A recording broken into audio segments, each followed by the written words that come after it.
A powerful beast once asked a brave warrior a question. A pack of wolves surrounded Ananta in his transformed state.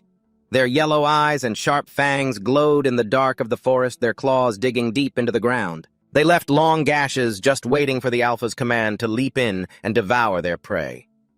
They had once asked Ananta, "Your teeth are not sharp, nor are your claws strong." Surrounded by the wolves, Ananta, in his black dragon form, stood tall and massive. They had asked him, "So what is your weapon?" As the Alpha wolf howled the signal, the pack lunged. Ananta grabbed one wolf with his right hand and used his razor-sharp claws on his left to shred the others. He replied, "Blood and sweat." He then used his massive feet to crush a wolf, adding, "and bone and flesh." The Alpha wolf, seeing its pack slaughtered, grew furious. It lunged at him like a madman. Ananta grabbed its jaws and held them with sheer strength, saying, "I swallow the bodies of my enemies one by one," before leaning down to bite its throat and drain its blood. They were like vampires, and from that moment, they became his weapons. Tearing the wolf's jaws apart, Ananta growled, "I will finish you and devour you." Monsters with magical power are mystical creatures. A rare few are blessed by God with human forms, incarnations, sent to deliver prophecies and help humanity. But that same power creates evil incarnations known to humans as the Demon King. A figure was breathing heavily, sprinting through the woods, praying for someone to help him, because he was being hunted. But no miracle happened. He was struck by an arrow. The culprits were just joking around, hitting their target. They were a band of bandits. They killed everyone who passed by to loot their goods. After the robbery, they headed back, whispering about rumors of a beast following them. The leader suddenly discovered the carcasses of wolves scattered across the ground. One man thought it was a territorial dispute, but Ma'an insisted it looked more like a massacre. Suddenly, a man shouted he found the body of a mystical creature. It was Ananta, leaning against the Alpha wolf. The bandits surrounded him and one reached out toward him, only to be bitten painfully by Ruby.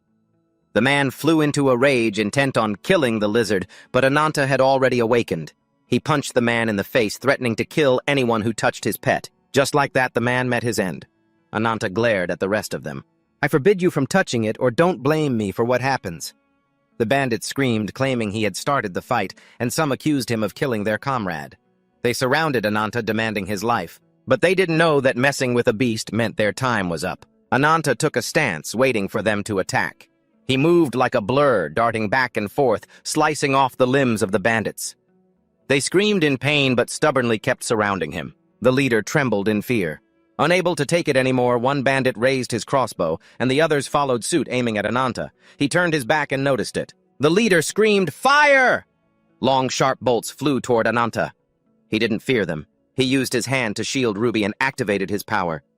The bandits grew frantic. Seeing this sight, Ananta's back suddenly turned pitch black with red streaks spreading across it like a volcanic eruption. Then the spirits of the monsters he had killed appeared, merging into one as he surveyed everything. The bandits screamed in terror, "The Demon King!"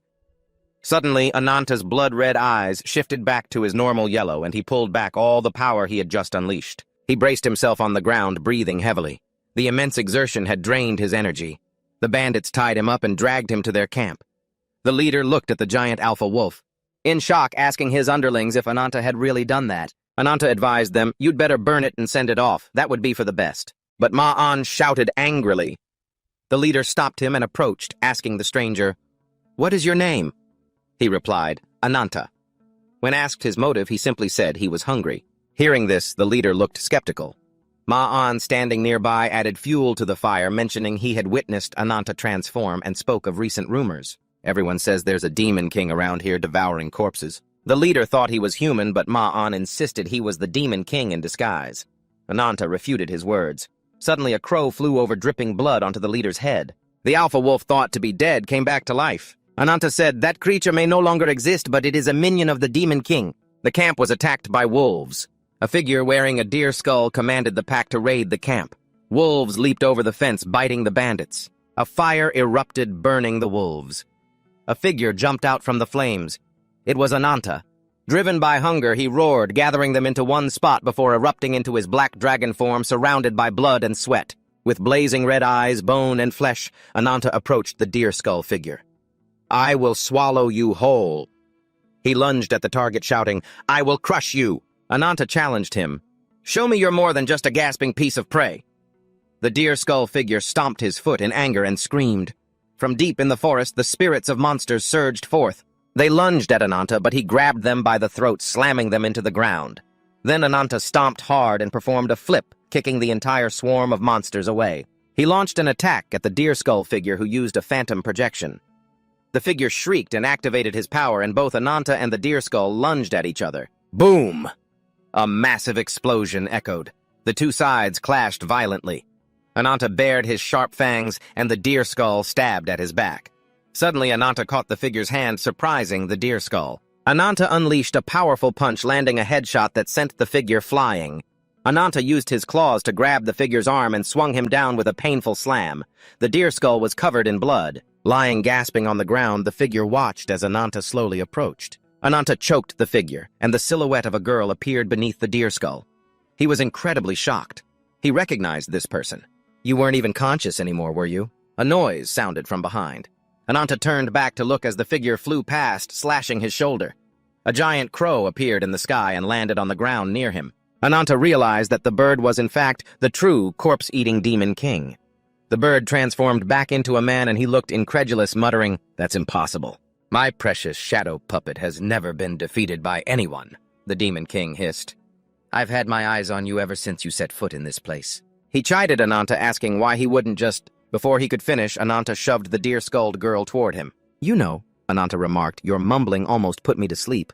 "I'm not interested in your little monologue, you monster," Ananta challenged. "Come on, let's see what you've got." Enraged, the demon king summoned his power. "By my power, I command the souls of the dead," he cried out, shifting back into his crow form. He eyed Ananta with interest. "If I can kill you and control you, I'll have a puppet even bigger and stronger than those deer and all the others." He unleashed his shadow manifestation technique, causing the corpses of monsters and bandits to rise, moving under his control to fight.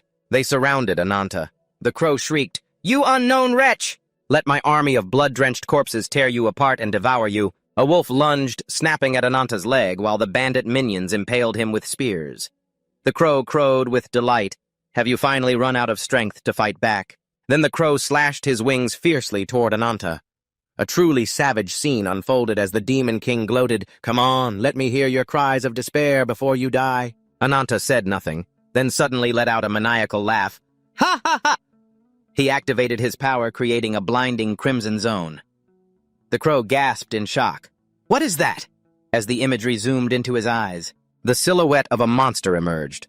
"What is this?" Ananta let the monster souls manifest, bearing their fangs and claws. He grinned and said, "Let me hear the roar of the beasts." And then, he opened his mouth wide as if to devour the creature whole. He clamped his jaws around the crow's head. Perhaps sensing the foul stench from Ananta's breath, the crow coughed up blood, ack. The monster souls within Ananta rushed out to greet their fellow spirits, and the crow, terrified to the point of bleeding from his eyes, dissolved into them. The deer-skulled girl opened her eyes to see Ananta absorbing the power, and she sat there completely stunned. Ananta, sensing someone watching, turned around. His eyes were a deep blood red. Seeing this, the girl gulped down her fear. Ananta stepped toward her, and she was surprised when he announced, "You are no longer under the Demon King's control." The girl raised her hands to her head, remembering, "I had glowing wings back then." Ananta asked suspiciously, "Could it be that you were also a victim of those wings?" The girl, confused, asked, "Victim of the wings, who are you?" He replied, "Ananta, descendant of the Black Dragon. I am the survivor who eradicates all demon kings in this world, and I will be the one to kill the avatar of the wings." The sun began to peek over the horizon. Under the flickering sunlight, the gruesome scene of corpses piled upon one another was laid bare. Amidst the desolation, Ananta stood before the girl and introduced himself. "Ananta, descendant of the Black Dragon, the one who purges all demon kings in this world, and the one who will kill the avatar of the wings."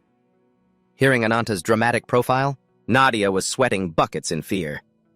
"I honestly have no idea what you're talking about," she said, bewildered. "Black Dragon, avatar of the wings? I don't get it." Her eyes suddenly contracted. Before the two could finish, Nadia collapsed.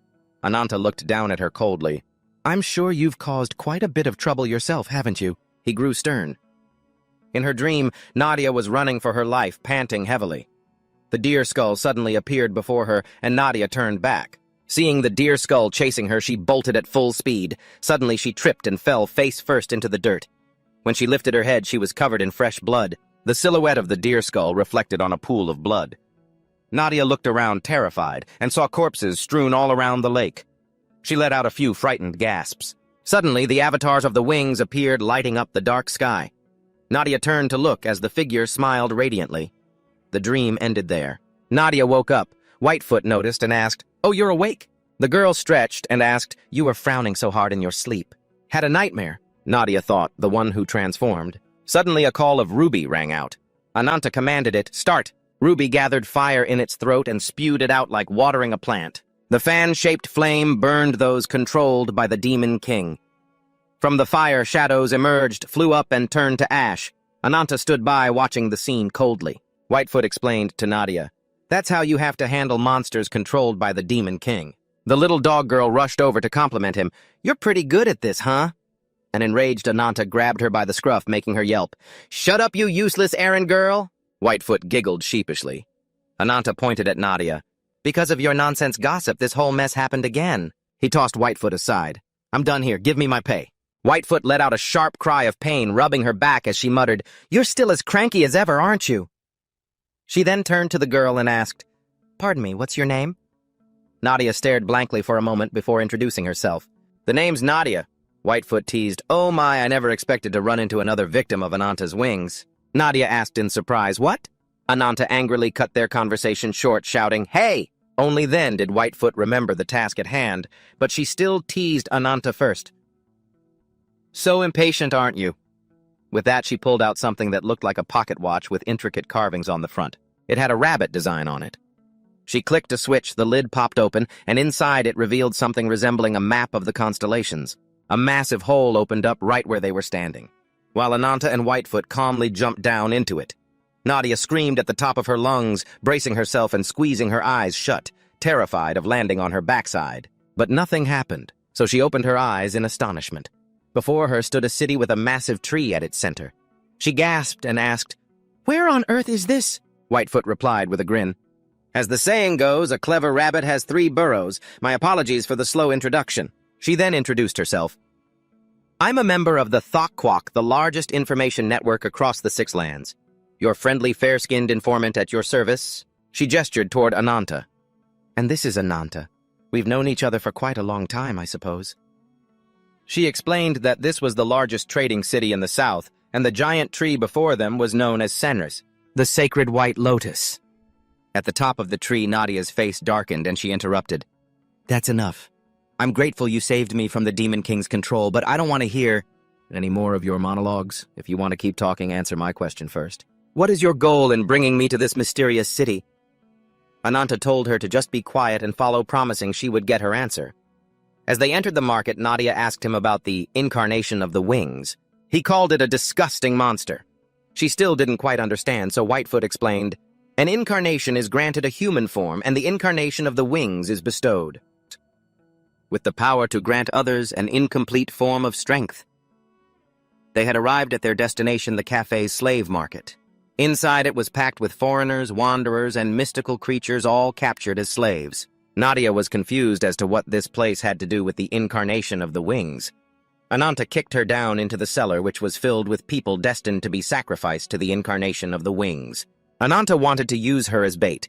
After locking Nadia away, he told Whitefoot, "The rest is up to you." Whitefoot agreed. Suddenly, Nadia called out to them. She asked if all the people locked up with her were captured by them. She screamed at Ananta, "Using weak, innocent people to achieve your own goals, don't you feel any pangs of conscience at all?" Hearing that, Ananta challenged her, "If you don't like it, take your revenge. Just don't get your hands dirty." Nadia was furious. Whitefoot sympathized. "Those poor souls? What kind of agony will they have to endure because of the incarnation of the wings?" Whitefoot teased Nadia, who scolded her in return. Whitefoot then exposed the truth. "That's why you were controlled by the Demon King and ended up killing so many people, right?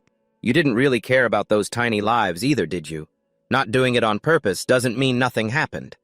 She said to Nadia, "Our common enemy is the evil incarnation of the wings." Deep in the corridors of the arena, Ananta sat lost in thought. Whitefoot approached him, saying, "You said some unnecessary things back there." "Skipped. We didn't actually do anything to those sacrificial victims, did we?" Ananta asked with concern. "How is she doing?" Whitefoot replied, "I asked Nadia if she wanted to cooperate. She explained that just as planned, they had been taken to the White Lotus Temple by the Guardians of the Wings. By now, Nadia had been led to the temple. Whitefoot recounted that offering a sacrifice was the first step to meeting the incarnation of the wings. This way, all their hard work in hunting him down wouldn't be in vain.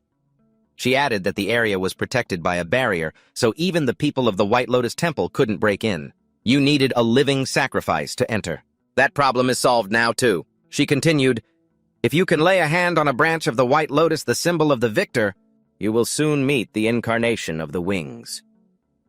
But Whitefoot knew the process wouldn't be that easy.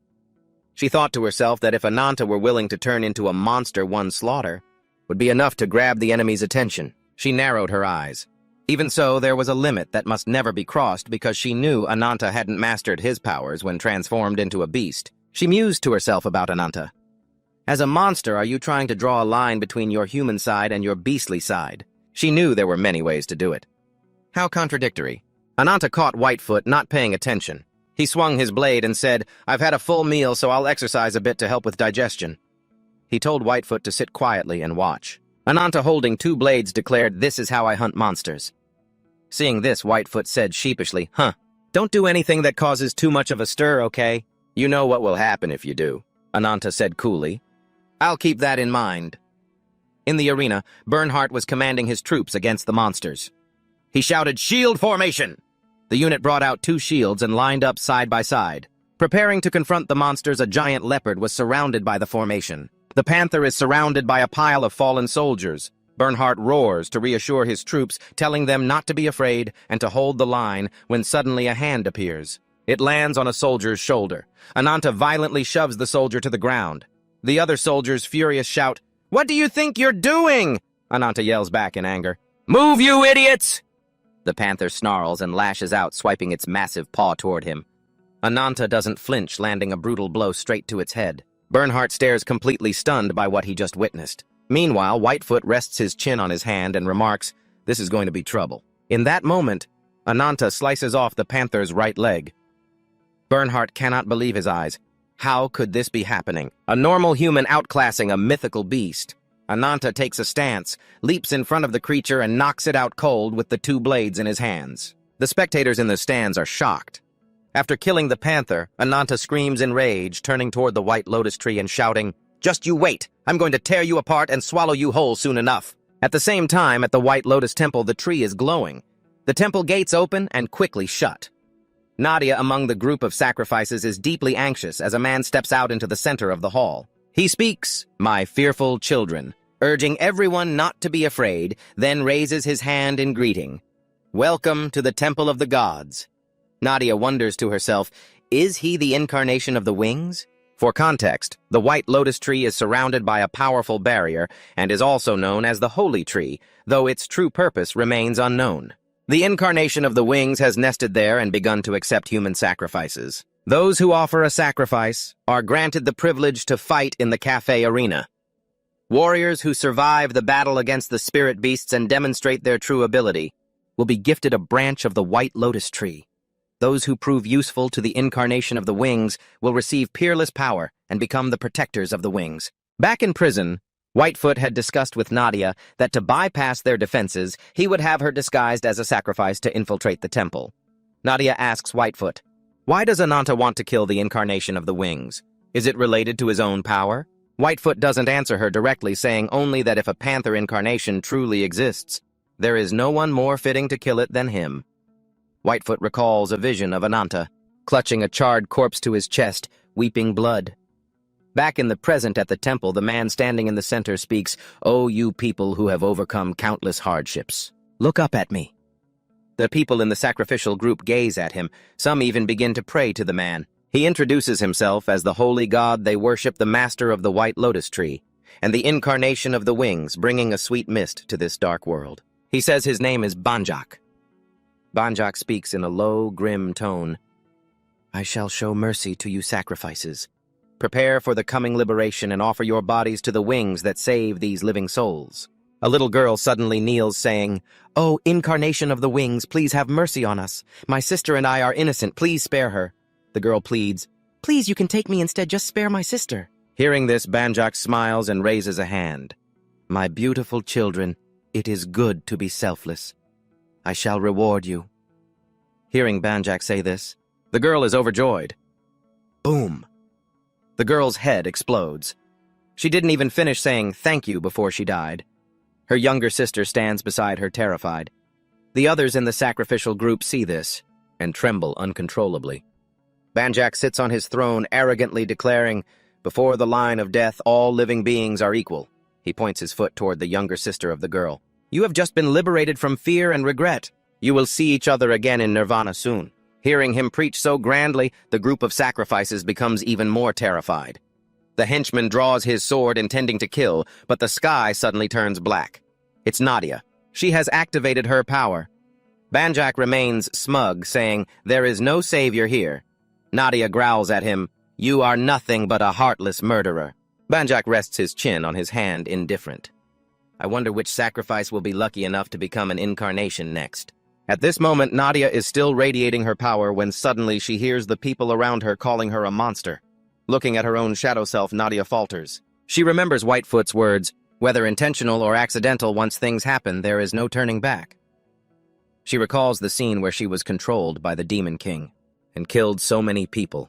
A voice of encouragement rings out, "Don't give up." Nadia seems to snap out of the nightmare. She looks at the child who said those words and smiles. With that, she unleashes her power. Vines burst from the ground surrounding the group of sacrifices, while other vines lash out tightly, binding the henchmen. Hanging them in midair, the remaining vines form a protective barrier around the sacrifices. Nadia reassures everyone, "Don't worry, I'm here now." While Nadia is distracted, Banjak attacks her. He taunts her, "Little doe, stop making empty promises." He insults her, "A nameless incarnation like you dares to stand against me." From beneath the dust, Nadia's silhouette appears. She declares, "I have a name. My name is Nadia, the incarnation of nature." As she speaks, deer antlers grow from her head. Banjak laughs mockingly. "Haha, what an insolent woman." Nadia uses her technique again, the branches growing rapidly. She wonders, is this a form of invisible waves or remote control? She realizes that although she had accidentally blocked all his attacks, they didn't seem phased at all. So she decides to use her move Susan Loss, where the branches interlock, forming a mushroom-like shape. Nadia thinks, with this much power, I will crush him. But when he sees her using a major move, Banjak smiles again, then takes flight and commands, "Shatter into pieces." At the arena, Ananta looks toward the temple and realizes something is wrong. The audience in the stands is in an uproar. Back at the temple, Nadia's technique is destroyed by Banjak in a single blow. Banjak looks at her with utter contempt. He summons his loyal servant to fight Nadia, a dragon with human skulls covering its head. The dragon stabs a sharp, bony horn into its own chest. While Nadia was distracted, the crowd in the arena stands was roaring with excitement over the bloody spectacle below where Ananta stood gripping his blade. The white tiger was covered in slashes and blood, snarling and gasping for breath. Ananta narrowed his eyes, ordered the beast to go wild, and swung his sword up. "Death is here, don't you dare turn away." Thwack! With one strike, the blade severed the tiger's head, killing it instantly. Bonhart watched the scene without a word while his subordinate spoke up, "Lord Bonhart." The sudden turn of events left everyone in shock. He looked at his companions who had slumped to the ground, realizing the other guy had victory in the bag. "According to the plan, you were supposed to be the winner, weren't you?" Ananta, covered in blood and breathing heavily, heard the announcer declare, "Ladies and gentlemen of Cafe, the winner has been revealed." The subordinate panicked. "Sir, what do we do now?" The announcer continued, "Citizens, the prize for our glorious champion is a branch of the White Lotus Tree delivered personally by the Guardians." A group of masked figures led by a leader walked out. Carrying a box, the leader urged the subordinate to stay calm. "Don't lose your cool. The plan stands as discussed. No matter what happens, that White Lotus branch will be ours." The group approached Ananta. He put on a stern face, opened the box, and took the branch, staring at it as if he wanted to devour it whole. At all costs, he had to kill the incarnation of the wings. Inside the shrine, vines had overgrown the protective barrier as two children peeked out to observe Nadia's situation. Ambushed by a dragon made of skulls, a weakened Nadia pulled out a sharp horn, knelt on the ground, and panted heavily. The monster loomed right over her. Bonsgath mocked her. "Nadia, you said you'd do everything in your power to protect those sacrifices, didn't you?" "What a lie," he sneered. "Just look at those pathetic faces. Go on, save them from their fear." "That would be true mercy," Nadia spat back. "Don't make me repeat myself." "You are no savior," she shouted in fury. "You're just a horrific demon spreading death and fear among the people." Hearing this, Bonsgath's face darkened. "If you'll excuse me." True repentance begins with despair. He used his magic, causing vines to erupt from the ground beneath the barrier, piercing the sacrifices trapped inside. Nadia watched in horror as the massacre unfolded. Everyone inside was dead. Helpless, she screamed, "No, stop!" As the vines reached toward the monster, they plunged into its flesh. Bonsgath radiated a brilliant glow, smiling villainously. "Receive the blessing of these repentant wings. Moving from here to my side. That is your honor." The vines drained the energy from the sacrifices. Nadia stood there stunned, wondering what was inside that white lotus branch. Bonsgath laughed. "It's simple. This is hell where both life and death coexist." He raised his hand. "Unlike the immortal Nawa, humans are destined to lose their lives. Only I can grant salvation to your meaningless lives." The monster's power surged through the vines to the sacrifices. "Just watch," he said. "Your very lives are nourishing the white lotus tree. They will create immortal warriors, a cycle of reincarnation, reborn as the light protecting the white lotus tree." The monster roared, "It's here!" "A blessing of wings," Nadia challenged. "What kind of monster are you? How many people have to die?" Bonsgath flicked his finger, and a vine shot up from the ground, wrapping around Nadia. He answered her, "So many that counting them would be pointless." He sneered, "What a stubborn woman." He asked if she had any last words. Nadia told him to go to hell. Bonsgath chuckled, but suddenly something black flew rapidly toward him. He turned and slashed, slicing off half the head of a sacrifice that had been drained by the white lotus. The last of its life force faded away. Right then, Ananta leaped toward Bonsgath. The monster's pupils reflected Ananta, who drove the white lotus branch he'd just won straight into Bonsgath's eye. After the strike, Ananta landed with an incredibly cool pose. Nadia saw him and cheered happily. "Ananta!" He turned to tease her. "Still alive? Pretty lucky, aren't you?" Bonsgath realized the thing in his eye was the white lotus branch. He turned to Ananta. "You're the winner of the arena." He couldn't believe it. "No way, you actually won. I never imagined anyone would break into this place." Ananta turned to Nadia. "Hey, where's the incarnation of the wings? Why are you caught up with this lunatic?" Nadia was surprised. "What are you talking about?" Ananta spoke up. "Without his permission, this wouldn't be enough to enter EL's territory." Hearing him mention EL, Bonsgath flew into a rage. "How dare you! How dare you insult EL, the great incarnation of the wings?" He transformed in anger. "I will tear that disrespectful mouth of yours to shreds." Ananta whispered something to him. He exposed the truth. "Hey, you know damn well he isn't the incarnation of the wings, don't you?" The Guardian suddenly swung his sword, attacking Bonhart directly, but he dodged the blade. Instantly, he launched a counterattack. Slash! With one swift motion, Bonhart's spear cut through the Guardian's body, killing him on the spot. Having successfully taken the Guardian's life, Bernhardt slightly lifted his face. Clutching his spear, his expression radiating absolute authority, he barked orders at his underlings. "Wipe out everyone present immediately." Receiving the command, the minions went into a frenzy, launching wild, ceaseless attacks against the stunned Guardians. Watching the chaotic scene unfold, Bernhardt felt deeply suspicious. He was waiting for the results to be announced so he could bring the winner into the fold. But as no one appeared holding a white lotus branch, he even started to harbor a shred of doubt, suspecting this might be a trap set to ensnare him. Bernhardt walked slowly into the room. Upon seeing the full scene inside, he was horrified, thinking, "Someone else is also targeting the embodiment of the wings just like me." Returning to Ananta in the present, he and Nadia were tied up, standing silently facing Banjak. Looking at the lunatic constantly shifting his body in front of her, Nadia worriedly spoke up. "If he's not the embodiment of the wings, could he be an imposter?" After hearing the incredibly naive question from Nadia, Ananta, who had been standing silently beside her, became extremely annoyed and snapped back without holding back. He told her that her eyes were just for decoration, because to him the true embodiment of the wings was an incredibly prestigious title. The original form of that being was 6 white wings. With that, Ananta cast a glance at Banjak as if by accident, mockingly saying that he was supposed to be the embodiment of the wings, yet he didn't even have a single proper pair of wings. Furthermore, he ridiculed Banjak, saying he should take better care of his appearance before even thinking about impersonating others. With that, Ananta showed utter contempt. He scoffed at Banjak for only being good at running his mouth. Having heard Ananta, Banjak was left speechless, perhaps to save a shred of face.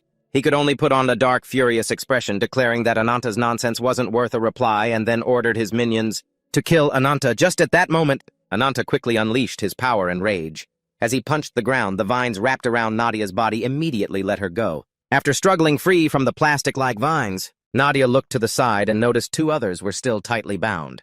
Without a second thought, she rushed to save them. Returning to Ananta, he was relentlessly raining down fatal blows on Banjak's minions. While he was fighting fiercely, a monster with a skull-like head appeared and launched a direct attack. Sensing the situation becoming critical, Ananta immediately fully transformed into a fearsome fire salamander clinging to the white pillar. Shortly after, he lunged straight at the giant monster at the speed of light, striking its body with a brutal, relentless punch. Without resting for even a second, Ananta took a stance again, darting forward like an arrow toward the beast, unleashing his power and delivering a critical strike straight into the monster, successfully tearing its body apart. However, just as Ananta finished off the monster, Banjak unexpectedly transformed and launched a direct attack from behind. Caught off guard, Ananta was immediately pinned to the ground by those sharp claws. Banjak looked down at him with a condescending gaze, saying he had allowed him to witness the full extent of divine power. Saying this, Banjak raised his claws, intending to end Ananta's life. But under the eyes of everyone present, Ananta managed to block his power in time. Both began to clash continuously, attacking each other with fatal blows. Ananta even had an arm severed by Banjak's claws. Just when it seemed Ananta was defeated, he instantly focused all his power to finish Banjak off with one strike. Banjak was no slouch. He immediately deployed vines to activate a defensive mode, but his power simply couldn't compare to Ananta's. His mess of vines was quickly cut through by Ananta, and that terrifying blow also pierced right through Banjak's body. At that very moment, another monster suddenly appeared behind Ananta, attacking him directly and declaring he would teach him a lesson, showing him the true wrath of the gods. Just then, in the clear blue sky, countless cracks suddenly appeared, and after a part of the sky shattered into pieces, a massive hand emerged. Standing inside a purple halo with a dignified air, Biharan gazed down at the landscape on the ground. In his heart, he seemed to be silently calculating something. Returning to Ananta's battle after landing a brutal punch on him, the cruel monster began to boast proudly, telling everyone to witness the glorious wings he possessed. But that joy didn't last long, because while he was still off guard, Ananta quickly counterattacked. Seizing the opportunity, he used all his might to strike the monster with a powerful blow, catching it off guard and making it take the full brunt of the terrible damage, causing the monster to feel endless pain. Realizing the situation was becoming increasingly disadvantageous, Banjak then began to unleash his own skills. He waved his hand, ordering the vines to wrap tightly around Ananta's body. The monster that had been heavily injured earlier had also healed itself. It burned with unparalleled rage. Staring at Ananta, who was bound by the vines in front of him, he declared that he would shred his body into hundreds of pieces.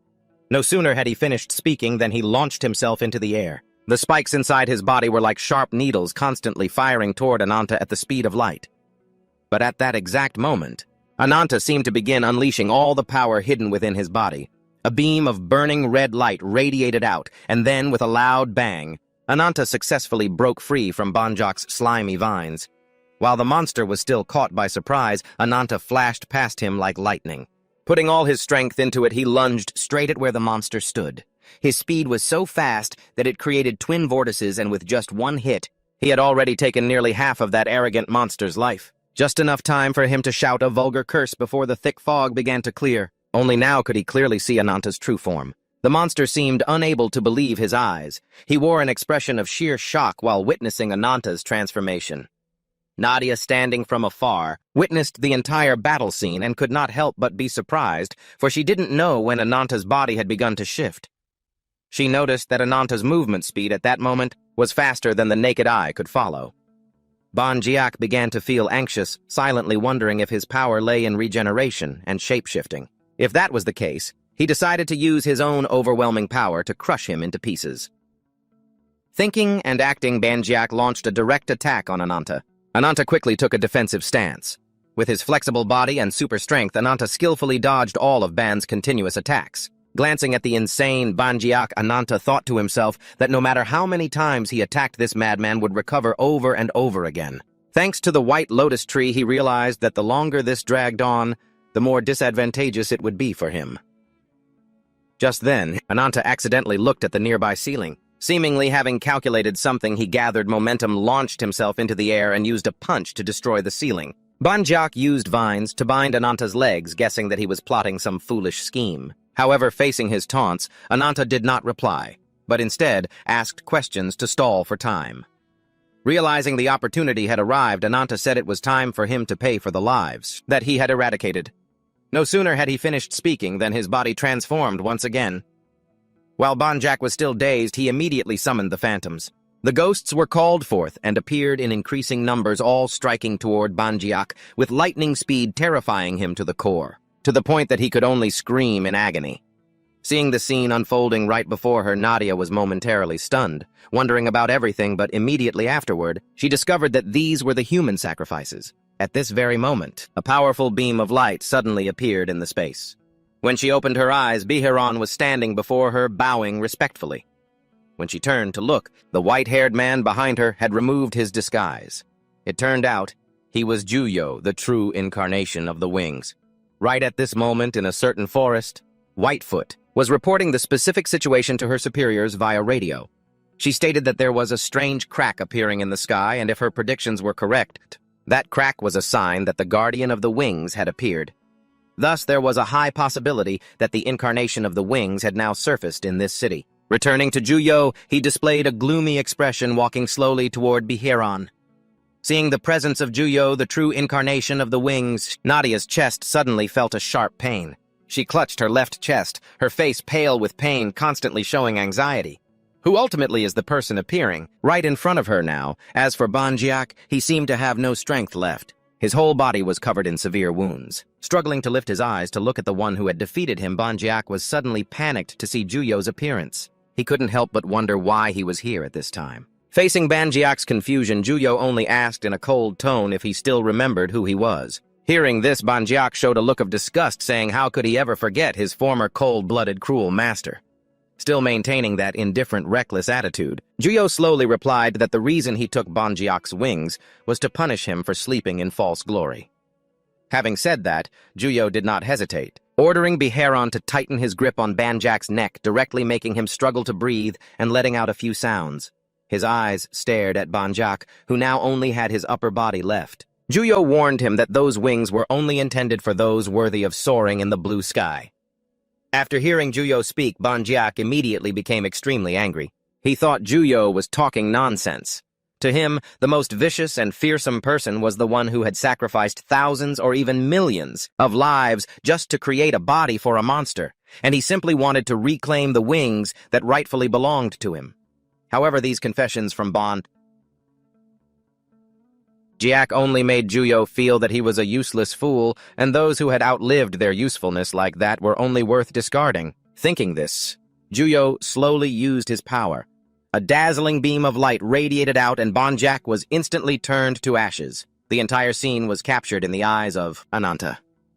His gaze was now filled with immense anger and hatred, recalling the time before the villain Juyo had once told him that he had a small dream. He wished to pierce the sky, finding the clouds to lead the way to the land of the gods, and until that dream became reality, he would never stop, even if he had to become the enemy of the entire world.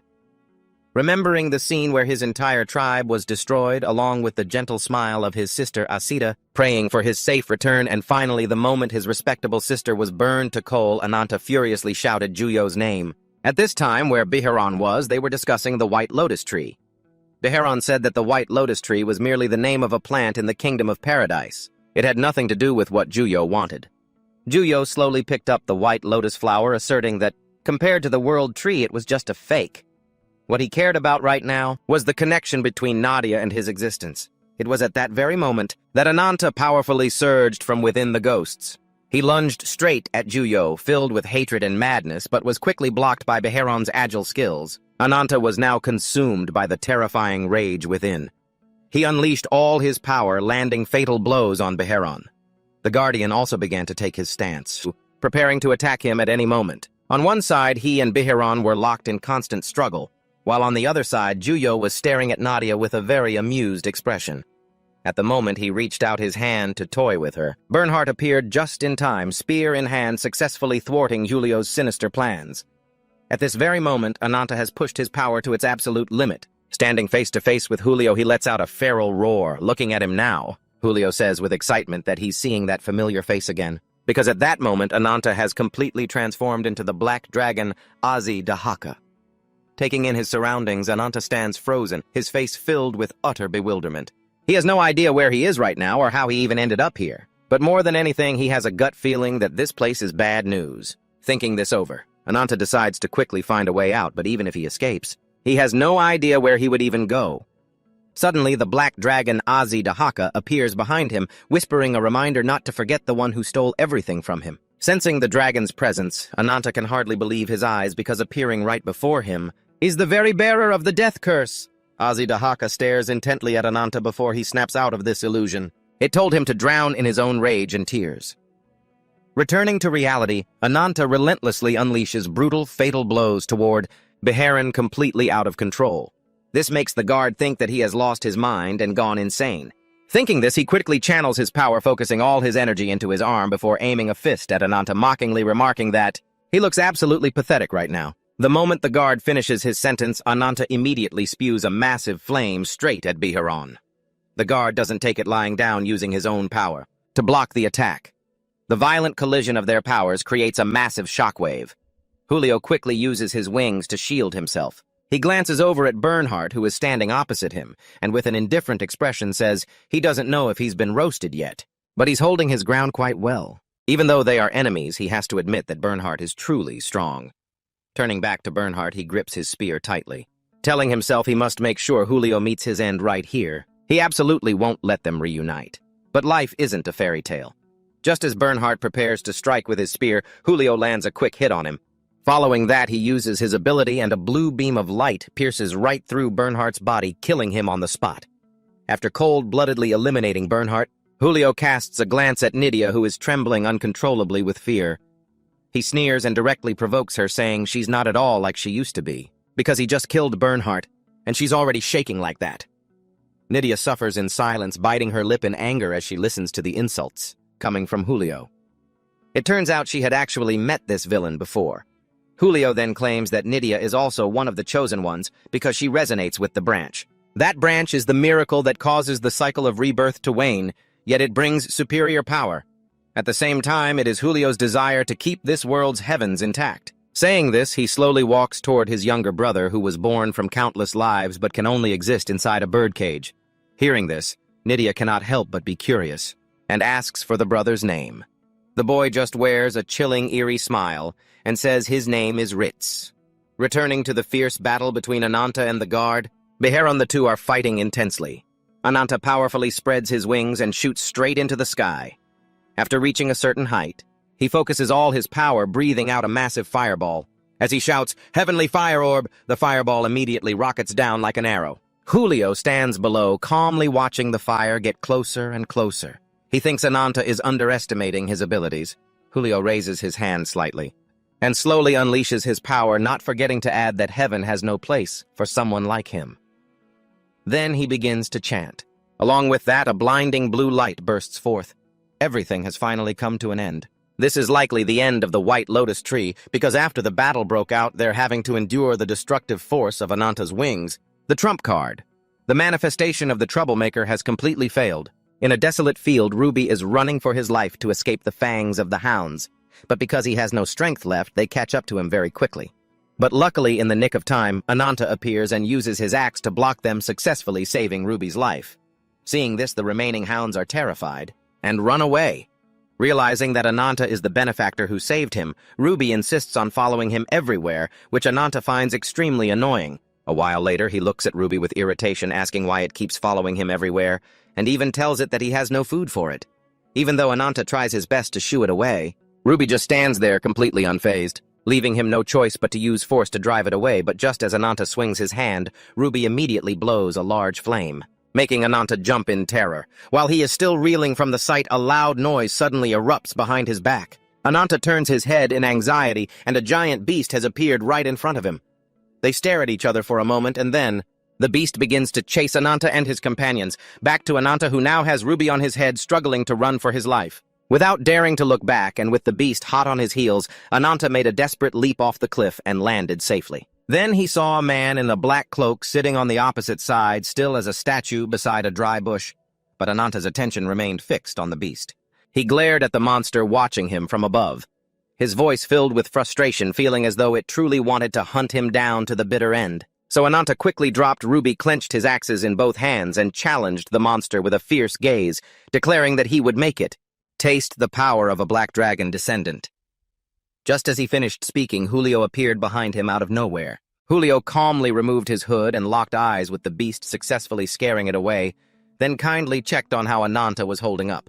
That encounter completely changed his life. After some time, the scene shifted, and Ananta finally returned to his village where everyone immediately greeted him. They kept asking where he had been and also questioned the identity of Julio. Just as he was about to explain, Asita suddenly appeared. She sternly demanded to know if Ananta had gone to the Mystic Beast territory again. She also didn't forget to ask about the identities of Ruby and Julio standing nearby. After hearing her, Ananta began to introduce his sister to Julio, but no sooner had he finished. Then Asita suddenly clutched her mouth and coughed violently, a large mouthful of blood appearing on her hand. Seeing this, Ananta was absolutely horrified. He hurriedly told her to go inside and rest. Everything unfolding was watched closely by Julio. The scene cuts to the camp. The tribal chief was extremely hospitable, inviting Julio to enjoy the village's food as visitors were rare, and he felt he owed it to their benefactor. Since he had saved their tribesmen, the chief even allowed Julio to stay as long as he liked. This warm reception made Julio feel truly appreciated, and he thanked the chief. Immediately after, his gaze fell on Ruby, and with just one glare, Ruby panicked and scrambled to find a hiding spot. While Julio remained with the tribe, Ananta was tasked with being his guide per the chief's orders. Then the chief looked at Julio, curious as to why he had come to such a remote place. He received an immediate answer from Julio. It turned out he was an explorer researching geography, customs, and gods across various lands. He then pulled out a map. He explained that he had traveled from the south to the north, wandering across continents, learning countless customs and legends. Currently, he was tracing the story behind the death of the god of flowers in this wasteland. More precisely, he was searching for a god named Aida Haka, the first creature granted divine power, also known as one of the 6 great gods, a being revered and deeply feared by people, the manifestation of the evil black dragon Aida Haka. Dusk fell and everyone sat together by the fire. After taking a puff of medicine, Asita's health improved. It turned out the medicine was a rare herb with extraordinary properties. It boosted the immune system and enhanced the user's overall health. Seeing her condition improve, Asita gratefully thanked Julio. Noticing she had finished, Julio prepared to leave. Before going, he reminded her to get some rest. Ananta, hearing this, was curious and asked where he planned to go. Julio didn't intend to hide it. He replied immediately that he was going to investigate the estuary area. Hearing this, Ananta quickly suggested they go fishing together today. So the next day at dawn, Ananta happily said goodbye to his sister Asita and set off with Julio, promising her he would be back soon. Just as he turned to leave, Asita called him back, telling him to be careful on the road and to return to the village safely. Ananta smiled broadly, promising he would be right back. But as he turned to head out, a chill ran down his spine from the strange stares of the villagers watching him. The scene shifts to Ananta and Julio grilling fish by the shore. Holding a fish skewer, he curiously asked Julio if he planned to stay in the village for a whole week. He also asked about the progress of his investigation. Receiving the question, Julio sighed, remarking that the sweet fruit of success wasn't easy to taste. To him, finding a few fragmented pieces of history about the Black Dragon descendants was already a great success. It turned out that long ago, human ancestors had to face cruel and terrifying invaders, but thanks to the help of the Black Dragon, they succeeded in defeating them. The descendants of those human warriors then worshipped the Black Dragon as the tribe's benefactor. That was all the knowledge about the Black Dragon's descendants that Julio had gathered.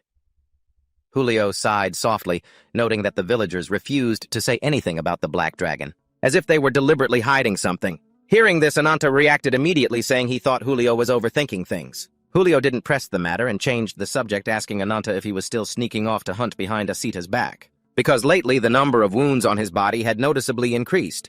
Faced with Julio's questioning, Ananta seriously demanded he keep it a secret. He also said that when there is prey, one has to hunt as much as possible. In truth, Ananta's parents had fallen ill and passed away when he was just a child, which was why Asita was so protective of him. Ananta's eyes filled with sadness as he told Julio not to worry about his business, then showed him the wounds on his body. It didn't hurt at all. To break the awkward silence, Ananta quickly changed the subject, wondering why. Julio was searching for the gods. After hearing this, Julio slowly explained that he wanted to find God's treasure, which it turns out those gods were guarding. Those sources of God's power are forces that transcend all the laws of the world and human understanding. The treasure consists of 6 items containing the strength and power of the gods. If anyone could get their hands on it, they would surely become an entity far beyond this world. After hearing the entire explanation from Julio, Ananta immediately asked anxiously about the old scale. This directly triggered a sense of suspicion in Julio, who assumed that Ananta must have known something, realizing his attitude had been a bit careless. Ananta helplessly scratched his head and decided to tell Julio everything, saying this was a story he heard from his sister. Long ago, in a fit of rage, the Black Dragon couldn't stop at just driving out the invaders. It didn't stop until the entire grassland turned to ash. The Black Dragon had entrusted one of its scales to the ancestors to keep itself in check, and it fell into a deep sleep after dividing its power. Afterward, Ananta's ancestors built a temple in the canyon to worship. The Black Dragon then sent the village's elite warriors to guard it and keep the scale from falling into the wrong hands. Hearing this, Julio stuttered, intending to ask Ananta to take him there. But before he could finish, Ananta saw right through him and refused, realizing he couldn't go to that place. Julio then suggested Ananta take him somewhere else. A while later, they finally arrived. Looking at the magnificent scenery in front of him, Julio said he wanted to pierce the sky, to find the clouds leading to the land of the gods. He affirmed he would not stop until that dream became reality, even if it meant becoming an enemy of this entire world. Saying that, Julio stared at Ananta's disbelieving face opposite him and slowly said, "It's all caused by the Black Dragon's curse. The servant of the Demon King, the ruler of curses and death, the one who defied everything. Everything became a pawn for that wicked god, yet they gave God's treasure to such a pathetic tribe. Your parents' deaths and your sister's severe illness. It's all because of the Black Dragon's curse." As night fell, the space around the village was enveloped in a silent darkness. After starting awake, Asita dreamily opened her eyes. Looking at Ananta's sleeping spot right next to her, she realized he had been gone all night. Feeling uneasy, Asita slowly stepped out from inside the small hut.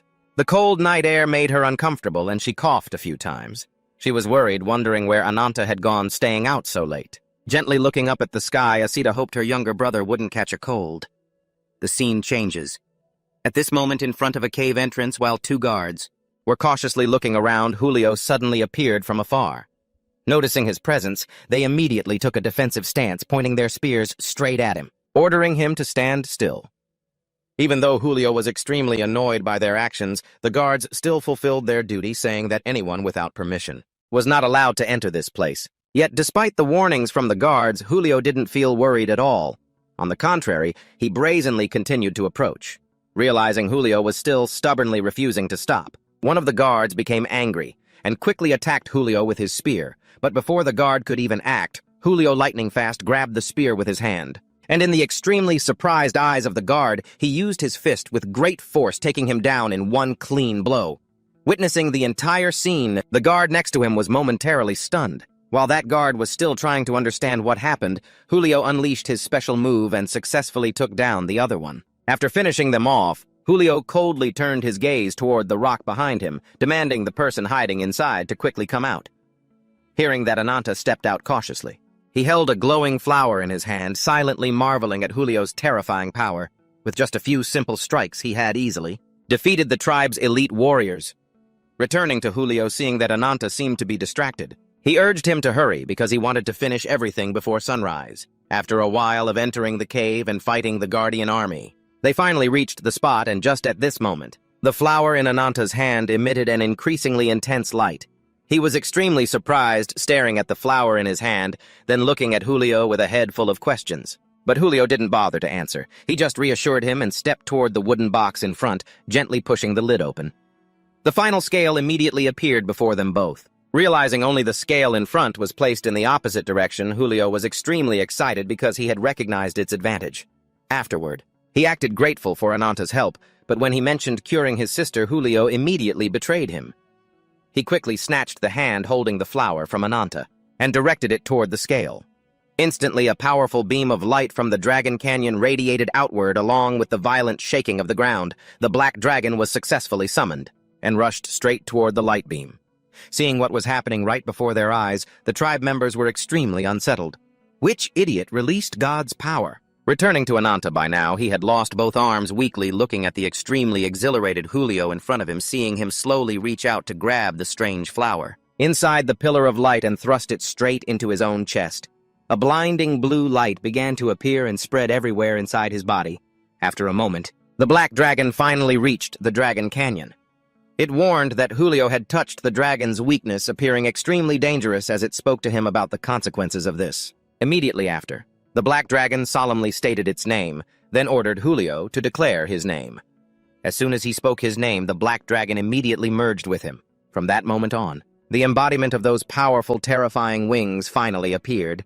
Ananta crashed face first into the ground, then lifted his head, breathing heavily from exhaustion. Standing before him was Juyo, the embodiment of the Azidahaka wings, his eyes glowing red as he sensed the divine treasures within Ananta's body. How could a mere human body possibly stand up to the wings of a star? The Azidahaka demanded to know what happened to the previous owners of those treasures. Juyo scoffed, calling the questions useless, then spread his wings, glowing projectiles materializing as he replied. He claimed he had finished them all off and stolen the treasures for himself. He fired the projectiles at Ananta, triggering a massive explosion that kicked up thick clouds of dust from the trembling earth. As the Azidahaka closed in, Juyo hovered above, sneering that since the beast had separated the divine treasures from its own body, its energy was running dry. He declared he would bury the ghosts of the gods himself. The Azidahaka glowed a fierce, angry red, challenging him to see if he truly had the power to do it. It opened its maw and unleashed a torrent of red fire, but Juyo flapped his wings and effortlessly dodged the flames. Enraged, the Azidahaka beat its wings hard, shooting into the sky with blinding speed to pursue him, while Juyo continued to weave through the air to evade the attack. The Azidahaka surrounded itself with spheres of fire, then whipped its wings to launch them at Juyo, catching him off guard. Desperate Juyo unleashed his own light-based technique. He focused a massive surge of light in front of him to block the fireballs.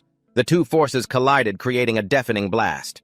Through the smoke, the Azidahaka glared at him with those burning red eyes, growling. It beat its wings even harder, enveloping itself in a red aura before slamming its wings forward. A wave of crimson energy surged toward Juyo, who just smirked at the display. Juyo spread his wings wide, gathering his power and firing beams of light that met the beast's attack head-on, triggering a chain of smaller violent explosions. The Azidahaka was caught off guard by a sudden massive beam of light screaming toward it. The resulting blast was absolutely colossal. The sound and shockwaves shook the entire village area.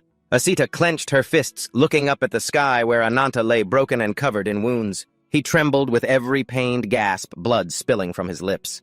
Both of his arms were gone, and he collapsed to his knees on the stone, breathing in ragged hitches as he stared off into the distant sky. He whispered, "Sister," as the Azidahaka plummeted to the ground with a bone-shaking crash, lying motionless in the dirt amidst a cloud of debris. Looking down from above, Juyo flashed a smug grin, sneering as he declared the Azidahaka defeated. He mocked the beast, claiming its heart was shredded to pieces, then looked up toward the heavens, flapping his wings with a satisfied smile. Finally, he could ascend to heaven. He soared away. He left a trail of light stretching into the sky. Ananta's eyes welled with tears, wondering how it had all come to this. He had done everything for his sister. Suddenly, he was startled by the voice of the dying Azidahaka, telling him that he was the one who had aided the embodiment of those wings. Tears streamed down his face, his whole body shaking uncontrollably. He begged for forgiveness, insisting that everything he had done was only for his sister's sake. The Azidahaka's eyes burned red in the face of death. It was far from pleased. Its entire body turned a glowing crimson. It vowed to tear him apart limb from limb. The Azidahaka mustered every last ounce of strength, struggling to rise as it beat its wings in a fever of red. As its wings fully unfurled, it shrieked toward the heavens. Ananta stared at the sight, his face drenched in tears, whispering only two words, "Demon King." The Azidahaka beat its wings hard and took to the sky, surging forward. Ananta's eyes widened as he watched it go. It was headed for the village. In no time, the Azidahaka reached their home and unleashed a torrent of fire. The village was consumed by flames, and the screams of the people filled the air. They tried to run, but it was too late. His sister was consumed by the fire as well. Amidst the roaring flames and agonizing cries, Ananta could only stay there and scream, "Sister!" The Azidahaka turned back to where Ananta lay. It lunged straight at him. His body was swallowed by a red aura, and every cell in his body seemed to burn crimson. The Azidahaka hissed, "Foolish human," and with its final breath it delivered a curse. "You will be forever haunted by death and endless catastrophe." It faded away like a dying spark. Back in the wreckage, Ananta slowly stirred, opening his eyes. The sky was bright, but the trees were scorched and dry. Juyo and Rit looked into the distance, realizing the road ahead was longer than they could have ever imagined. Nadia stared in shock, frozen, as a crack appeared. Julio spoke up, returning to their sanctuary, and Biron struck the crack, revealing a different dimension. Julio paused upon hearing Nadia speak, which also caught Rit's attention. Nadia said they called him a cowardly creature, self-deceived into believing he was a god. But the child right before her was the true god. She hugged herself, saying she had no memories before meeting him, and asked him to tell her. Julio smirked. He confirmed that it was the brat Ananta saying everything was born of cause and effect, and when cause and effect vanished, they would disappear. He flashed a sinister smile with glowing eyes. Destiny was like that, and he truly looked forward to the day they would meet again. Nadia frowned upon hearing those words. Meanwhile, Rachel Sayanha was soaking in a bath, her fiery red hair spread over the rim when Mo and Sayanha arrived to report that Lord Bernhardt had returned from the southern surveillance territory. She slid up, saying it had been a long time since she heard such good news, adding that if it had been bad news, she wouldn't have known what to do. Rachel Sa let Mo drape a robe over her. Sayanha continued, reporting that according to the news received, there was an incarnation accompanied by 2 humans with him. She asked if the incarnation had wings. Mo replied that it would be best for Her Highness to see and judge for herself. She smiled with satisfaction as Bernhardt and his group entered a large castle on the mountain. He was with Nadia, looking no different from Ananta. He claimed to have a deep vendetta against the winged incarnation, so he invited them to the organization's headquarters. On the surface, he used the excuse of fighting together, but clearly what he wanted was Ananta's power, and after the battle ended. The rabbit girl didn't let anyone know her whereabouts. Nadia walked with a determined face. She could have gone elsewhere, but somehow. She chose to go to the northern lands to meet someone. That person was Duke Bernhardt. Arriving in the room, everyone was present, standing in a neat line. Ruba looked toward where everyone was moving, while Taken crossed his arms with eyes shut, announcing that Her Majesty had arrived. Rachel Sa entered with Mo and Sayanha. Nadia stood watching, frowning, and thinking. That person is the Grand Princess, Munghuk Vankaria of the Warrior Kingdom, an organization of militia that hates the winged incarnation. Rachel Sa sat on her throne, flashing a refreshing smile that embodied a powerful queen. Bernhardt bowed respectfully to greet Rachel Sa, and she returned the greeting, congratulating him. She demanded he recount the results of the expedition. According to the original plan to reach the Kefei's temple, they had finished off a group of arena participants. Then they disguised themselves as them. There were some unexpected twists, but in the end he infiltrated the temple where he met the winged incarnation, Julio. Everyone turned to look when they heard his name. Rachel Sa continued asking about the events, and Bernhardt calmly recounted how he had lunged into a fight with Julio right after. But shamefully, he admitted he was defeated by him. Hearing that, she frowned and rebuked him. So you returned empty-handed and in such disgrace. He felt quite uncomfortable, saying victory and defeat were part of a warrior's life, and no matter how many times he lost, there would come a day when his own hands would finish him off. She snorted at his attitude, then burst into loud laughter, saying, "That's the Bernhardt I know." Only then did Rachel Sa notice the person next to him.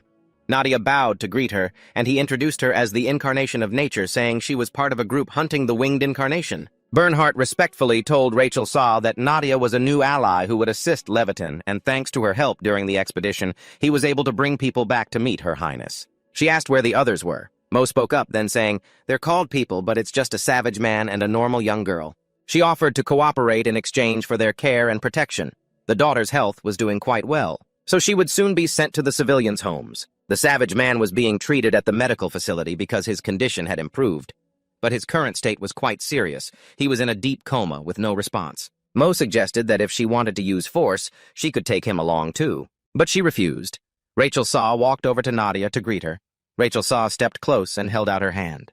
Nadia took her hand and bowed politely to greet her. "Thank you for the warm welcome, Your Highness." But that wasn't all. Rachel Sa then pressed for the reason why Nadia was allied with Leviton, suspecting she was a spy. Nadia replied very quickly that she wanted to reach a compromise regarding the branch that had become one with her. She wanted to know all the information Leviton held about it. Someone called out to Rachel Sa, and they both turned to look.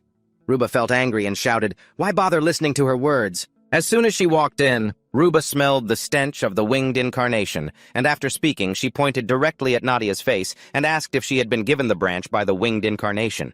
Bernhardt also glanced at her. Rachel Sa wondered and turned back to ask her. Nadia touched her chest. Ruba said, "That's right. Ever since meeting him, the branch has been resonating with me, but the fact that it merged with me is clear proof that I don't have any information." Rachel Sa turned to ask Bernhardt if he had told Nadia about the branch. He replied that because he hadn't received permission, he hadn't revealed any information yet. If Nadia was the person the winged incarnation was looking for, then this was clearly a once-in-a-lifetime opportunity for them. While she was speaking, someone called out, "Your Highness." Rachel Sa shouted angrily, "What is it interrupting like this?" The person apologized for the interruption, saying it was urgent, as there was a massacre happening in the residential area. At that moment, the image of the fiery red Idahaka appeared. He remembered being invaded by it himself. Ananta felt as if he were no longer himself, his mind gradually losing sanity. It tilted its head up and roared. The entire area was burning. It walked forward, step by step, cautiously. It stomped on the ground, then flew up and used all its speed to dash forward. Then it stopped at a high clearing and roared to the heavens. Ananta stared in shock at the sight of the village burned to the ground. Everything from the people to the huts were all gone. He stepped out of his shell, dragging his broken body step by step. The image of his beautiful, gentle sister smiling appeared along with her voice. "Be careful on your way, Ananta." His beautiful sister had been burned to a crisp. Ananta stared wide-eyed at the charred remains. He let out a piercing scream and clutched his sister's body, trembling violently. He sobbed uncontrollably, his heart shattered as streams of red blood trickled from his eyes. Then he let out a desperate roar. His heart was consumed by hatred. He vowed to kill Juyo with his own 2 hands. Ananta's tear-filled eyes fluttered open. He sat up dazed, not knowing where he was. A cute little girl was sitting by the bed, looking at him, calling him Conan. He wondered who she was, but suddenly he froze. Was this girl a goddess? Ananta braced his hands against his legs, preparing to get up. There was no time left to think. His face twisted with rage. He had to find that guy Juyo right now. Suddenly he coughed hard. The girl looked up, concerned. He gasped for air, choking as his vision began to blur. Then he collapsed, the price of abusing the power of the curse. The girl ran outside quickly. Ananta frowned, looking ahead. The city was packed with people. Looking toward the other side, there stood Ananta, wounded, taking every step with difficulty. He looked around. Where was this place?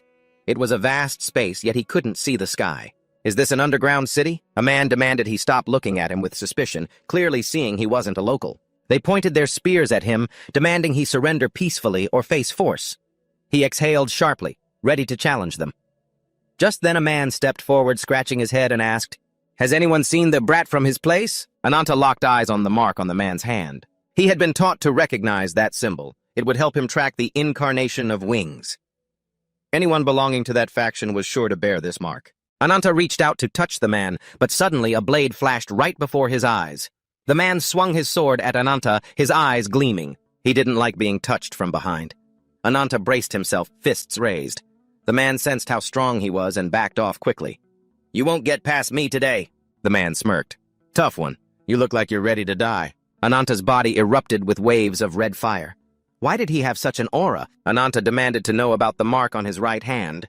With a face full of hatred, he clenched his fists, asking what connection he had to the incarnation of wings. The man said nothing, charging straight at Ananta with his blade. Ananta dodged quickly, though caught off guard. The man unleashed a flurry of rapid strikes, closing in on him, but he dodged every single one. Ananta was backed against the wall. The man swung his sword again, saying, "If you want something, take it with your own power."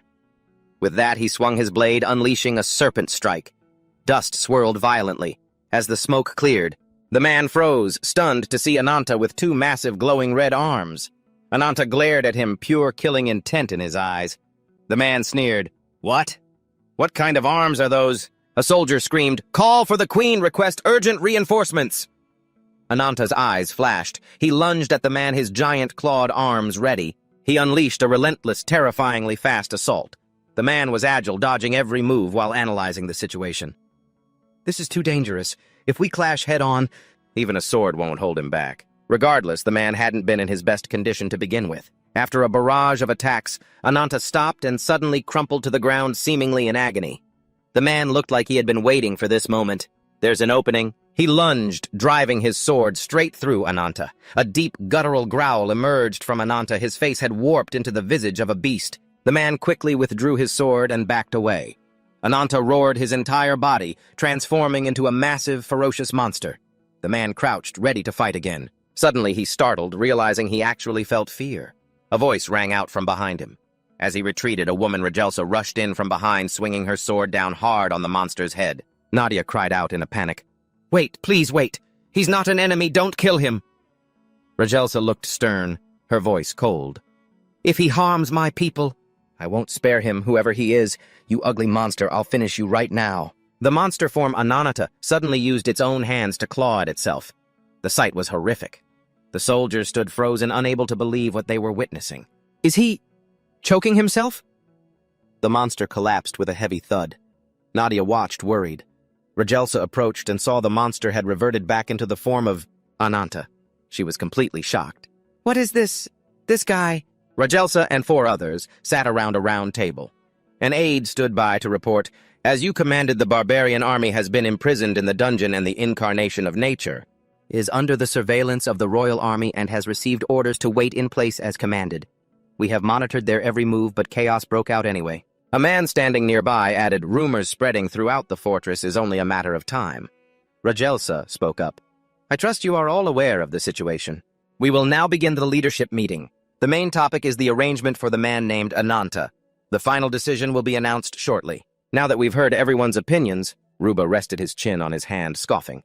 "How much longer do you plan on keeping such a dangerous guy in the fortress? Why even bother debating it? Just finish him off already." Ao chuckled. "Why so tense, man?" Ruba looked at him. "He's interesting, I'll give you that. How about we just use him to our full advantage?" Taken crossed his arms, frowning. "Shut it, Ao. I've got no interest in him." Rachel Say turned to Bernhardt. "Do you know anything about him?" Bernhardt replied respectfully, "I do, Your Majesty." Ruba balled his hand into a fist and slammed it onto the table, shouting in anger, "Are you kidding me? You bring a monster into the fortress without even a heads up. What the hell are you thinking, Bernhardt?" Bernhardt's face darkened as he replied, "His very presence has already caused enough chaos in the fortress. No matter what anyone says, I am determined to let him stay." Queen Rachel Saw said, "I didn't expect his power to be this unstable and terrifying. But it's true that he holds a grudge against the incarnation of the wings. If we can harness that power under our command, he'll be an invincible weapon. I strongly urge you to consider letting him join the rebel forces." Ruba slammed the table and stood up abruptly. "Rachel Say, you're really going to listen to this nonsense?" "Hey, Ao, you fought him, didn't you? Why didn't you just fight for real and kill him while you were at it?" Ao sat with his legs crossed, chin in hand. "You're the one who picked a fight with him first, and now you're saying this?" It's a bit shameless, but Bernhardt's right. This guy will be useful to us. If you'd gone all out back there, you both would have ended up either crippled or dead. Ruba's eyes widened in shock. "What?" Rachel Say spoke up. "Come out, messenger with the rabbit feet." Whitefoot stepped forward with a radiant smile.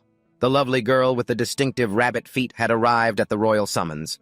At the place where Ananta was being held, Blackfoot was speaking to him in a mocking tone. "How are you doing, Ananta? I really thought you'd turn tail and run. Looks like my worries were for nothing. But the way you're looking at me, and is just so intriguing." Whitefoot took off her hat, smiling brightly to greet everyone. "I present myself to the queen and the noble heroes. This humble messenger humbly introduces herself to you all." Ruba, seeing a stranger, didn't stop questioning her. "Who are you? And how did you get in here?" Ao looked toward Whitefoot and saw something peeking out from behind her. Rachel poked her head out. Ao smiled happily and reached out to greet her as she ran toward him. "The moment I look away, this troublemaker disappears again." "All right." Bernhardt spoke up, asking about Whitefoot. Queen Rachel Saw, who is she? Rachel Say replied, "No need to panic. She has the power to traverse space. She's a high-ranking member of an elite organization called the Rabbit Feet. Before you all returned, they came to make a deal with me." She recounted what Whitefoot had told her. "Are you not interested in a power capable of eradicating the incarnation of the wings?" At first I thought of it as just a half-hearted gamble, but then she clearly had it all figured out from the start. Saying this, she looked toward Whitefoot. "That invitation is tempting. Tell me, what are your conditions?" Whitefoot laughed and clapped her hands. "You are truly perceptive. I want the Rabbit Feet and Lavitan to form a lasting alliance. In exchange, the Rabbit Feet will go all out to defeat the incarnation of the wings and deliver the incarnation of the beast to you all." A loud voice cut through the air, startling Whitefoot. Everyone turned toward the source of the noise. It was Ananta. He criticized Whitefoot. "You've caused all this chaos, and you still dare to try and manipulate others with your words. I don't need any deals or compromises." Rachel, who was resting peacefully in Rachel S.A.'s arms, heard Ananta's voice, jumped up, ran quickly toward him, and climbed onto him. He stood proudly pointing at himself. "The one who will finish off the incarnation of the wings is me." Ruba looked like he was about to explode, his hands transforming into claws. "A criminal belongs in a dungeon." "Give the order," Rachel Say. "I'll finish him off right now." Rachel Say didn't seem rushed. "Calm down, Ruba. I want to know the whole story." Her eyes carefully studied Ananta. "Interesting. Every scar on his body is a testament to the battles he's endured. The bloodlust hidden beneath his skin is surging at a level more formidable than anyone I've ever met, the incarnation of slaughter. Whitefoot stepped closer to Ananta. Well, everyone, this is Ananta the Rabbit-Feet's strongest card.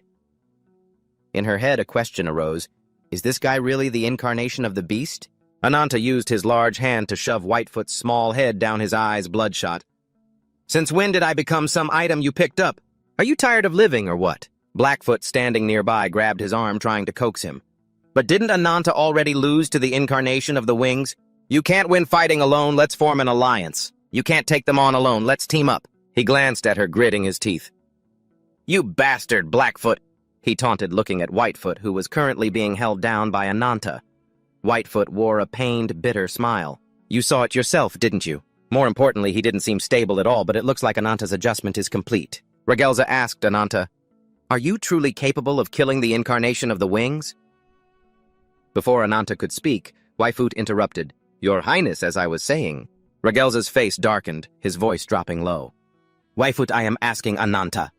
He looked at Ananta. Where you come from doesn't matter. There is still a place for you here. But the issue is that I want to see your strength and abilities with my own eyes. What matters here is your infinite wrath toward the incarnation of the wings. Ananta looked at her and asked, Hey, what's your name? She looked him straight in the eye and replied, Rajasa and Haza. He lifted his hand off Whitefoot's head, clenched it into a fist, and held it out in front of him. You ask if I can kill the incarnation of the wings? Well, I possess a curse that steals the abilities of others. The more monsters I devour, the more my power grows. Therefore, my power is infinite.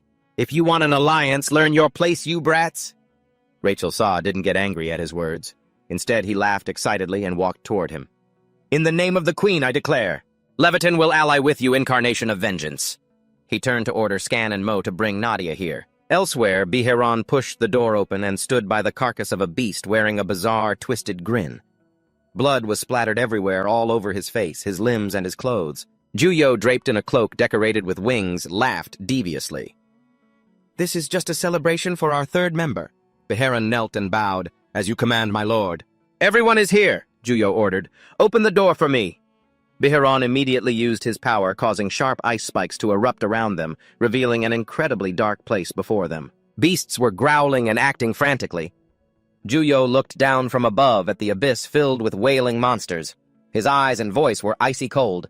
Don't forget that you have all been abandoned by God. Because you were possessed by evil spirits and lost your humanity, there is no way for you to return to your original forms. Wake up.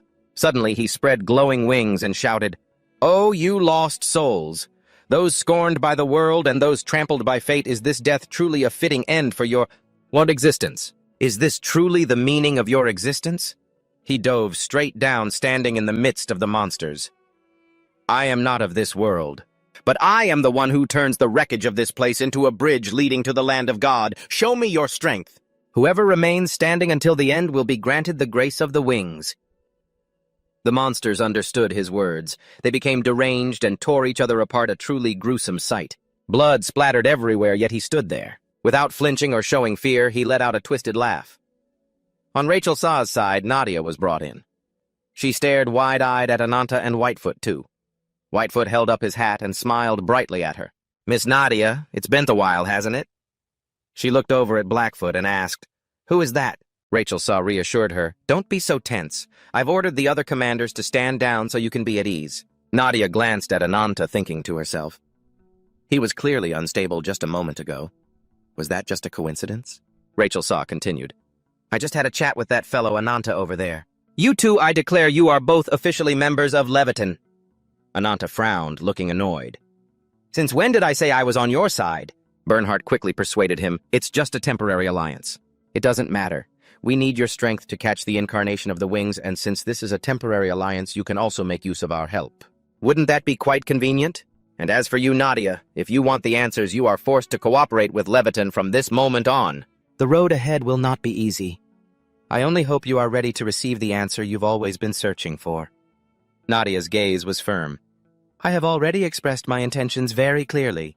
I hope you will tell me about the branch embedded deep within this body. Rajasa spoke up.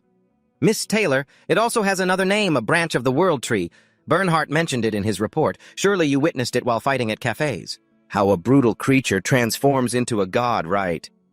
Nadia immediately thought of Zid. That kid, Rachel Saw continued. The true nature of the branch granted by the wings is usually a catalyst for evolving from a wicked creature into a god. Bernhardt added, You also had to endure the influence of Juyo to become a god. You are the one who was born with the blood of the incarnation of the wings. Your current form is the result of the branch's power. Perhaps your original form was some kind of demon. Her face turned pale as she stammered, No, that can't be.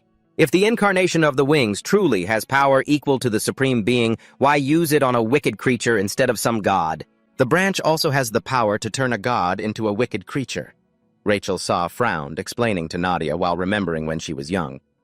I witnessed it with my own eyes the day my homeland, Valkyria, turned into ashes. The god of Valkyria was turned into a demon by the incarnation of the wings. Ananta, still scowling and showing that same unpleasant attitude, spoke up. That doesn't sound right at all. Based on what you two just said, this girl might be a follower of Juyo or some other evil entity. Look at her, she's just a fool who couldn't even kill a bug. Bernhardt told me so. She is very special. Perhaps she is a being from the place closest to the world cloud. Juyo is searching for her, you asked with wide eyes. The world cloud, Rajelsa replied. That's right. Legend has it that our royal family has many anecdotes about the branches of the world tree. The world cloud is a rift dimension that appeared alongside the birth of the world tree. The embodiment of the wings always determined to invade the world of the supreme being through that rift. That is why Juyo is always trying to create a creature capable of becoming a vessel for the world tree. However, the power from the branches is so immense that an ordinary creature could hardly withstand it. The number of people who can hold that power is very small. This is the crucial point. We are here to retrieve the branch in Juyo's possession. With your help, we will be able to overcome him. The royal guards have been turned into demons. Rajelsa stood up from her queen's throne, gathered everyone, and declared to those present, Commander Au of the 3 stars. Commander Rupa of the 4 stars. I order you both to march straight to the Pasa region. The soldiers below raised their fists in unison, shouting, Understood! She placed both hands on the sword, which was plunged straight into the ground. She looked incredibly majestic. Her voice firm. In the name of the Vanguard, establish a friendly forward base in that local area for me. Our army's goal is to drive out the evil forces. Demons have taken over the Paso region. May everyone's battle be a great success. 3 days ago, Whitefoot sat down to talk with Nadia. This is Valkyria's secret fortress. In the north of the continent, this place has 500 elite warriors under the command of the Queen, and a small number of mercenaries under Bernhardt's orders. Under their protection, thousands of citizens have been able to settle down and live in peace. Those commanders possess strength comparable to gods. Leviathan can be considered the most powerful resistance organization among the forces fighting against the wings. Ananta was defeated in the battle at Kefest, so strengthening our side is for the best. Nadia added, From this contact with Leviathan to the meeting with the Queen, it seems this was all their plot. Whitefoot continued. True, but the fact that Nadia didn't escape was unexpected. Regardless, we have gained a powerful ally. Ananta's power is a double-edged sword. It can bring the power and authority of a demon. But if he doesn't receive that power immediately, he will lose his sanity and turn into a monster. The two looked over at Ananta and Breakfast, who were sitting nearby. Nadia asked. But who is that over there? Whitefoot replied. This is Breakfast, also a member of the organization like me. She has hypnotic powers to suppress the anger inside. Ananta. But that is only a temporary measure. Hunting down demons quickly to break the curse is what's necessary. Having said that much, Nadia, do you want to form a pact with us? Nadia was surprised and slightly suspicious. What kind of pact? Whitefoot smiled friendly and held out his hand. Please help Ananta subdue the embodiment of the wings. In exchange, we promise to ensure your safety, Ms. Nadia. Inside you, Nadia is a branch that can attract the embodiment of the wings. When that happens, he will surely reveal his true form to you. Nadia replied frankly, I don't agree. I just don't want anyone else to have to be a human sacrifice. I don't want to just stand by and watch. So there is no need for any exchange. She held out her hand. To protect innocent people from being sacrificed to Juyo Whitefoot, I will cooperate with you. Whitefoot scratched his head and gave a wry smile. This isn't exactly a pact, but... He reached out and shook Nadia's hand. Very well, the negotiation is approved. Whitefoot stood up excitedly and said, Now I will tell you the upcoming plan. Queen Rajelsa will use the power from Ananta to retake the ancient capital of Valkyria. They must be preparing to take back the Fukvan right now. a land cursed and scattered with corpses. The ruler of that land, named Pasa, is... Nadia immediately said, the embodiment of the sacred Alicon.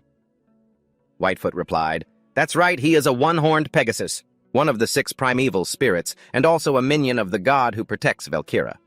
According to the Queen Alicon, turned into a demon shortly after encountering the embodiment of the wings. Ananta's voice rang out simply, revenge, the monster that devastated an entire country. The mission is simple enough that even a fool could understand. Ananta stepped closer to the two of them, clenching his fists, as if he wanted to kill someone right there. Little messenger, take me to the next hunting ground. Whitefoot felt helpless with him. All right, all right. Why are you so impatient? The expedition will take place in 3 days. The alliance consists of 2 commanders from Leviton with a total force of 100 men. Whitefoot opened a black hole. The coordinates for Fuck Van have been locked. You can go whenever you want. Ao stepped out, hands on her hips, winking girls. Not bad. Rupa clenched her fist, full of spirit. Everyone don't go getting yourselves killed. It's still too early to go to Valhalla. Ananta was sweating profusely, panting heavily. Blackfoot teased. Feeling nauseous already, Ananta. Ananta's eyes were full of killing intent. Of course, right now I have more than enough strength to kill anyone. A dark place, gloomy and cold air appeared. The trees here were left only with bare trunks and branches. Ao and Rupa ran to the mouth of the black hole. Rupa suddenly noticed something and shouted, Ao, look out! Ao looked down and saw a ferocious beast with its mouth wide open towards them. Nadia followed quickly, manifesting branches that twisted into the shape of a horse to confront the beast, but the beast was too strong. It immediately pressed Nadia's branches down. Ananta appeared using his giant arm to punch the beast directly in the head. Ao and Rupa stood watching the whole thing. Ao smirked. This mission is more interesting than I thought. All the soldiers have made it down here as well. Ananta sat leaning against the Blackfoot tree, checking his watch before closing it and surveying the surroundings. It seems not even a single ray of light can penetrate the Rajala fortress. Rajala stood there, hands pressed against the table where an Arupa map lay, saying, From now on, I will make things clear. The upcoming expedition for Squads 3 and 4, including the surrounding northern coastline, is mostly covered in grasslands, as this is the natural habitat of the fish folk and the spirit tribes. In the past, thanks to their help, Valkyria was more than capable of resisting invasions, but now we can only let those deadly troops spread misery everywhere. Building strong fortifications is our top priority. The 2 of you will lead the vanguard to establish the front line. Ao asked her, Is it really necessary to build an entire fortress? Why don't we just utilize the power of Whitefoot the rabbit's avatar and be done with it? If there's any flaw in the plan, it will be because of Whitefoot. Rajesa replied, If we could use the royal path directly, that would be great. But Whitefoot's ability can only take us from the starting point to the safest location. Currently, Vengen can only reach the forest located south of the royal road. Without prior preparation, it's impossible to go any further, which means someone must accept the risk of traveling thousands of kilometers away from the royal road to ensure safety. To prepare for this, Ananta and Nadia must join the Rupa alliance forces. Rupa reassured her, Don't worry, Rajesa. Having me and Ao is enough. Rajesa seemed to ignore Rupa's words, her expression still extremely tense. Squad leader Rupa, this is the Queen's order. 1 week after receiving this order, rendezvous with Ananta's group at headquarters. And one more thing, don't die. Come back safely to reunite with your brothers at Ananta's place. Nadia looked down at Ruby crawling on the ground. I'm counting on you, Ruby. Ruby moved forward, opened its mouth, and breathed out a massive burst of fire, incinerating the beast. Rupa looked toward Ananta, who was leaning against the tree head bowed while Blackfoot sat crouched, watching him. Rupa clicked her tongue in annoyance. Seeing this, Ao handed her a piece of paper. Why are you always looking so dissatisfied? Rupa replied coolly. We're about to enter the forest anyway. And hey, and from now on we'll be comrades in arms fighting together again. Ruba retorted without restraint. That sounds nauseating. Comrades in arms is just a phrase used to mock those who have been cast aside. Someone you are willing to entrust your life to at any time and in any situation that is a true comrade. Don't you dare call a nobody like that my comrade. Ruba stepped toward Ananta and confronted him loudly. Looks like some people only act tough for a second before wilting. I didn't expect you to be much weaker than I imagined. How could someone who has no protector by their side be incapable of lifting a finger? And yet you're our ally. Ananta frowned. If you have something to say, just say it straight. Rupa didn't hesitate to continue. It seems Rajesa is very interested in your abilities, but I don't think so. You can't even control your own power. Even if you managed to take down a god before, have you truly learned to restrain yourself in the heat of your rage? Nadia walked over with Ruby surprised and asked, Really? What happened? Rupa replied to Nadia. He looked just like a ticking time bomb back then. Ananta could no longer hold back. He stood up, stepped close to Rupa, and said loudly, I told you if you have something to say, just say it. Rupa looked like she was about to explode. I want you to stop flapping your mouth. You jerk, you and your pack had better pack up and get out of my sight. I'll let Rajesa know you were too scared and ran away. She bared her claws, her eyes glowing deep red. If you don't agree, I'll tear you apart right here. Ananta, also enraged, prepared to transform. His eyes flashed with murderous intent. Shut your mouth before I...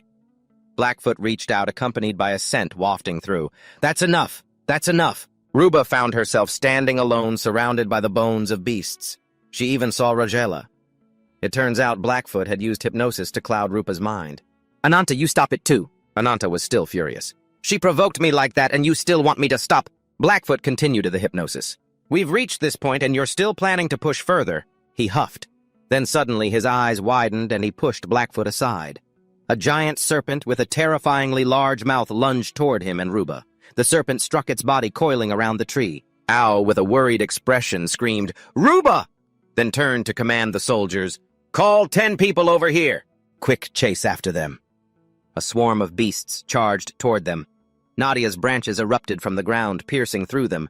She gripped the branches tightly in her hands. She shouted, Everyone get ready to fight! The whole swarm is heading this way! Ananta covered Rupa's mouth, hiding behind the tree to evade the serpent's pursuit. He whispered to her to keep her mouth shut, flashing back to when they were both swallowed by the giant serpent. He had placed an unconscious Rupa inside the snake's belly. As for him, he used his massive arm to punch a hole through its body and fly out.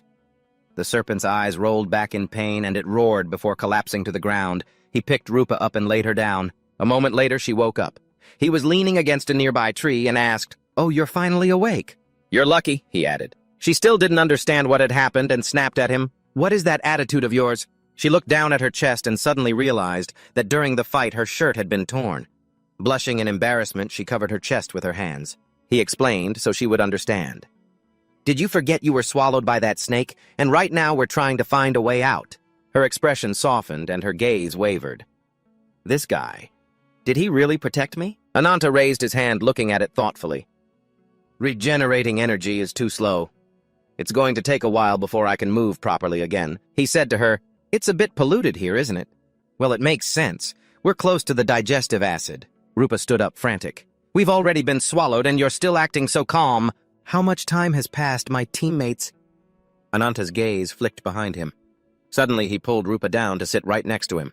Caught off guard, she asked in confusion, What's wrong? What are you doing? He covered her mouth with his hand. Quiet! Ananta looked around. Giant serpents were everywhere, hunting for them. They were completely surrounded. Is this the snake's territory? More importantly, why do I feel so sick? Are they demons, gods, or what? Rupa pulled Ananta's hand away from her mouth and whispered, Are you planning on fighting them? Still carefully observing the serpents, he replied, Not the way you think. I can't fully control the curse right now. Without Blackfoot, if I go all out, I'll easily succumb to mindless rage, but I'm not about to let them eat me. There are 2 ways now. 1, take the hits and face them head on. 2, try to avoid combat and return to the Alliance. You decide. Rupa immediately interrupted. What about a 3rd way, break through the encirclement to follow the route? Once we leave the forest, just by sniffing I can tell there are countless snakes tracking our scent. If we rush out now, we'll be cornered immediately, even if we reach the reinforcements. That would just lead to pointless losses. Hearing this, he asked her if she had a more feasible plan. Her face flushed slightly, and she sounded reluctant. I don't like this at all, but get on my back. She knelt so he could climb on. He didn't understand what she was planning and just stood there, stunned. What are you doing? She was too lazy to explain. Don't ask questions, just do it. Her eyes glowed bright red like a predator ready to hunt. Hold on tight, don't fall. She transformed into a wolf, carrying him on her back and sprinting at an incredible speed. The serpents sensed the movement and roared. She darted past one, biting into its body and tearing it in 2. Blood splattered everywhere, but she kept sprinting forward. The serpents pursued them closely. Ananta yelled, We're about to shake them off. Rupa also shouted, We're almost out of the forest. Just a little more. She thought about her teammates fighting. At least this way they would be a little safer. Just as they thought they were out of the forest, she suddenly realized something was ahead. Wait, there's someone there. His pupils dilated. He stared at the image on the old man's shirt. Up ahead was an old man wearing glasses. His right eye looked as venomous as a snake's. He was reading a book sitting cross-legged on top of a giant serpent. "My apologies, but no one is allowed to leave this place." "Get them," he said. A pack of serpents emerged from the ground, jaws wide open, aimed at Ananta and Rupa. Ananta broke into a sweat, his face filled with anxiety. Too fast. "Can we dodge this?" Suddenly, Rupa grabbed his arm and threw him away. She was bitten by the serpents and cried out in pain. Ananta quickly lunged in, punching the snakes. Rupa turned back into her human form. Her face was pale and her voice was weak. "Well, I guess you owe me one now." After saying that, she collapsed unconscious. Ananta reached out to catch her. The old man closed his book, his tone mocking. "Trying to protect your companion, it's useless." Ananta was consumed by rage. His power surged out. Holding Rupa in his arms, he gritted his teeth and said, "Do you want to be beaten to death?" The general class serpent roared in terror. On this side, Ao had drawn his blade stance ready. As soon as the serpent lunged, Ao stabbed his sword straight through its chest. With a single strike, the general class monster collapsed, its soul sent to the afterlife. Even though he had finished off the monster, Ao didn't show any joy. Instead, he looked worried. Just then, Nadia walked over with her staff. Looking at the monster on the ground, she finally let out a sigh of relief. It seemed their side hadn't suffered significant casualties. Ao, standing behind with a scowl like he'd just run into an ex, walked up to call Nadia. Ananta felt that something about this situation was not right. Look at the way they were attacking. It seems these monsters aren't actually targeting them. If anything, they look like they're trying to escape a predator. Ananta is haunted by that horrific scene from before. It reminds Ananta of the giant serpent that swallowed 2 people earlier. Just as the atmosphere grows tense, Breakfast suddenly appears out of nowhere. She stomps over to them, raising her voice to snap at them, telling them to stop chatting. They both freeze for a few seconds as if they had all the free time in the world to be just chatting. She's the one who really needs to get a grip. I was being way too nice. If they were dealing with me, they'd be getting an earful right now. She insists their priority now is to find Ananta as soon as possible before everything descends into a chaos that even she can't resolve. Elsewhere in the dead of night, something streaks rapidly toward the ground. Looking closer, it's Ananta carrying Rupa. Both of them are severely injured. With a weak, ragged breath, Rupa tells Ananta that it's useless to keep trying. "This is an extremely potent toxin from her avatar," a voice echoes from somewhere. "Even evil spirits would perish in an instant if they touched it without immediate treatment. The avatar will die," it continues. Looking off into the distance, there's an old man, just standing there looming. And to top it off, he's got this ridiculously long white hair draping over his head. Talk about a total fashion disaster. Honestly, it's an eyesore. He's even got his eyes covered for style. Plus that massive dark serpent behind his back. Talk about a lethal combo. Calling him a monster might be a bit harsh, but seeing him like that, even demons would be terrified. Forget demons, you'd think with that edgy, intimidating entrance he'd have everyone trembling. But he's been waiting for ages and there's still no reaction from Ananta's side. That's gotta be pretty embarrassing for him. Ananta sets Rupa down, promising he'll be back after he skins that old geezer alive. Rupa looks at Ananta's retreating figure with panicked eyes, screaming, "Don't!" But it's hopeless. He marches straight toward the old man. He transforms into his powerful 10,000 shard lizard form, radiating a murderous aura as he prepares to clash with the geezer. Ananta reassures Rupa that he will finish off that old demon. He's going to get her to breakfast. The old man, watching from afar, mutters to himself, "That savage nature is deep in his bones. He must be the one mentioned in the report, Biharan." Then he steps forward, spreading his arms to summon his divine beast, blathering on about how his name is Azing, the avatar of, well, something or other. With that, the dark serpents lunged one after another at the lizard spirit. But a second later, shards of the dark serpents were sent flying everywhere.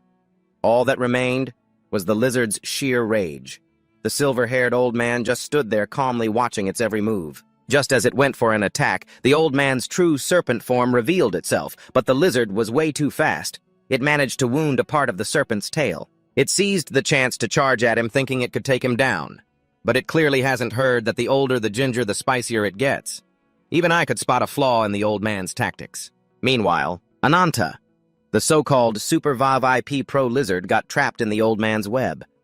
Just an inch away from touching him, he was instantly restrained by the dark serpents. The silver-haired man laughed triumphantly. "Heh, heh, heh. Speed, strength, precision, it's all perfect, but it's still not enough to fight me. This old man's narcissism is perfectly proportional to his age.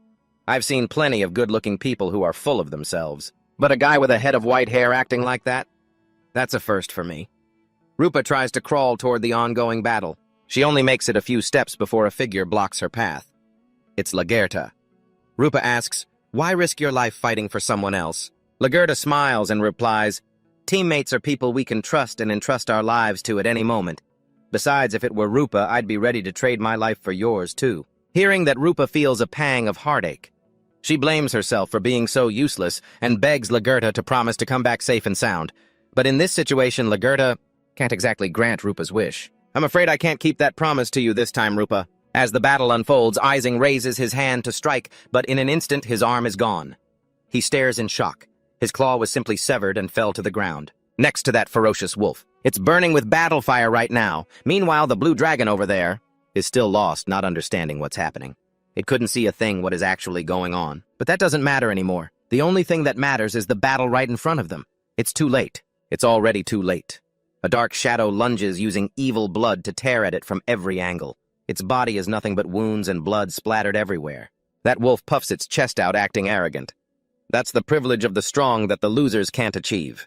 The defeated one lets out pathetic wails. Seeing that Ananta chimes in with a jab, "Go ahead, howl like the monster you are." It really was the corpse of the second merchant, its body broken and its spirit tormented.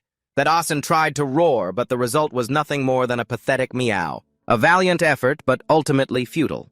Even Miss Taylor, the branch of the world, was shattered in the dark night as the silver-haired old man sat atop the creature. Riding high into the sky, the old man, covered in blood, looked like he'd taken quite a hit. His eyes filled with deep, self-reproachful contemplation, the true form of a conqueror. The mission to repel the intruders this time has failed. It's a pitiful sight, but he deserves it. Who told him to be so arrogant in his old age, playing with some kind of supernatural power? The blue dragon had returned fiercer than before, and it loudly mocked the monster. "Where did that aggressive attitude of yours go? Looks like all that talk about killing me was just empty threats, lizard." Meanwhile, a storm of chaotic thoughts raced through its mind. This was all wrong. It could no longer control the curse. To let the curse consume its malice was no different than suicide. If it couldn't fully subjugate the enemy, the power of the curse would swallow everything. It looked toward Rupa in pain. If it didn't want Rupa to interfere, it had to find some other way. The name Ta Huit Kam was called out, and all that remained was the night and the color of blood. Lagertha had made her move. The rest was up to Ananta. With those words, Lagertha's body hit the ground. Everything now depended on Ananta. Ananta roared in a frenzy, power surging through every fiber of his being as if he wanted to swallow the inextinguishable flame. But even that wasn't enough. Ananta looked up at the old man. That guy was floating high in the sky, shouting. The sheer power from him shook the entire horizon. He had to become stronger. This had to end, and that guy hovering up there needs to die. Ananta built up momentum to fly into the fray, swearing to devour everything.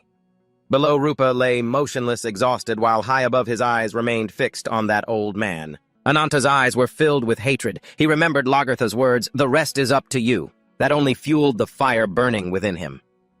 The scene shifted to the forest where two guards stood watch while the others huddled together. It seemed something had happened. Rupa slowly opened her eyes to the blurry sight of Nadia. Seeing her wake up, everyone was overjoyed, but Rupa looked around in confusion. She asked where they were and tried to sit up, but her whole body ached. Nadia worriedly told her she was still injured. "Don't push yourself. If we had delayed the antidote even a little longer, you wouldn't have made it. Luckily, Ananta brought you back in time, otherwise it would have been a disaster." Hearing this, Rupa panicked and blurted out, "How is that idiot doing?" Nadia, sitting nearby, was startled. They really are a pair of troublemakers. Before anyone could answer, Ananta's voice boomed in. Instead of showing gratitude to her savior, she called him an idiot. Ao, standing in the back, took the chance to tease them both. "Are you two bickering again?" Rupa frowned, looking at Ananta. "What about your body?" Ananta coldly retorted, "Don't worry about me, worry about yourself first. Just stay put. Stop thinking about stupid things. I don't want to owe you any more favors." Goodness, he's so bossy, but I actually kind of like it. After that, Rupa was speechless. What else could she say? The man was half dead and still couldn't say a nice word. So frustrating, Nadia, sitting nearby, tried to open her mouth. But before she could finish, Rupa snapped at her, calling her a fool, and she went silent too. They really are a perfect match, both as sharp-tongued as each other. Ao turned to the others. If Rupa rests for a while, she'll recover soon. Her recovery rate is no joke. He bowed and sincerely thanked Ananta, expressing the team's gratitude. Ananta just let out a grunt. He fell silent. Nadia asked, "Did you fight someone following Juyo's orders?" Ananta frowned and replied in frustration, "It was an old man named Asen. He has the power to summon snakes from his own shadow, but they're just mindless clones, so they can only perform simple actions. He remembered the scene from earlier. There were no corpses around. It seemed they wanted to drive the intruders away rather than take their lives. Ananta speculated that they might have been capturing those trying to reach Pasa territory, and it seemed they had received orders to return to their master immediately. Nadia still couldn't understand. Why would they do that? Ananta shook his head, looking down. He didn't know either. But I can clearly feel that his branch has started to take root in my body. Blackfoot chimed in with a smile. That's right. Lately, Ananta's curse has been noticeably stable. Just one bottle of the divine coconut grass medicine worked wonders. As she said that, she leaned in close to hug Ananta. The look on Ananta's face was priceless. Seriously, what is she doing? She even teased Ananta, asking what he'd become if he absorbed that entire tree branch. Who knows what he'd turn into. Nadia here is like, are you seriously having fun with this? Looking at that face, I'm pretty sure she is. Whatever he turns into, he's never going to be your husband, okay? The stench of a green tea beach was so thick it was making Ananta sick, so he shoved her aside. I haven't said it yet, but I'm already a married man, so get lost, and what even is that look? The sixth position in the Sephira is the embodiment of naivety. The mere mention of the Sephira makes the protagonist wonder what they are. According to Ananta, the Sephira are the elite chosen to protect the incarnation of the wings. It's a title for the 10 strongest beings granted power by the tree, and the top warriors known as the 5 disciples are responsible for keeping an eye on the rest. Asen showing up proves that among Julio's 5 disciples, someone powerful will appear. The strength of a high-ranking disciple in the Sephira is described as being able to cause shockwaves with just a slight movement. Asen seems to be returning to his hideout, standing face-to-face with someone. The other guy snapped at him. You look no different from a pathetic animal. Don't you have any shame left? Asen replied in a low voice. It seems I can't escape you after all. The incarnation of conquest. The other guy asked, what is your mission? Asen broke into a cold sweat and replied that his mission is to keep anyone from setting foot in the Pasa lands and to eliminate anyone who tries to stop him. Then there's the second, Sephira Gahan, the incarnation of domination. Honestly, he looked pretty cool and arrogant while fighting earlier. But now, in front of Gahan, he's curled up as obedient as a puppy. Well, that makes sense. If he acted cocky now, he'd be sent to the afterlife in one hit. After listening to the old man's report, Gahan's face tightened. He told the old man to lead the way so he could go deal with them properly. With that, the two turned and left. Just a few steps in, 2 strangers appeared before them. One guy reached out to block Gahan, telling the incarnation of domination not to act recklessly. Gahan gave him a death glare. He scoffed with utter contempt. You're telling me to stand still. Do you know who my dad is? Truly a bunch of low-class trash. The 2 leaders locked eyes, intensity radiating. Like if one guy dared to jump, the other would collide with him instantly. The most powerful one, seeing the dispute, chimed in with a sarcastic tone. Gahan, you look pretty energetic, don't you? Listen to a request of mine first. At that, everyone bowed down, ready to receive orders. Ready to receive orders, incarnation of the wings. Even the arrogant Gahan wasn't acting cocky anymore. He also clasped his hands and bowed, muttering that it's hard to disobey him now. The incarnation of the wings. It's rare to see Gahan acting this obedient. I thought he was so tough. Who knew that in front of the incarnation of the wings, he'd barely dare to breathe, just like some half-baked wannabe player. In the end, it was all just for show. Julio revealed there is news about the Queen from a spy in Levitan.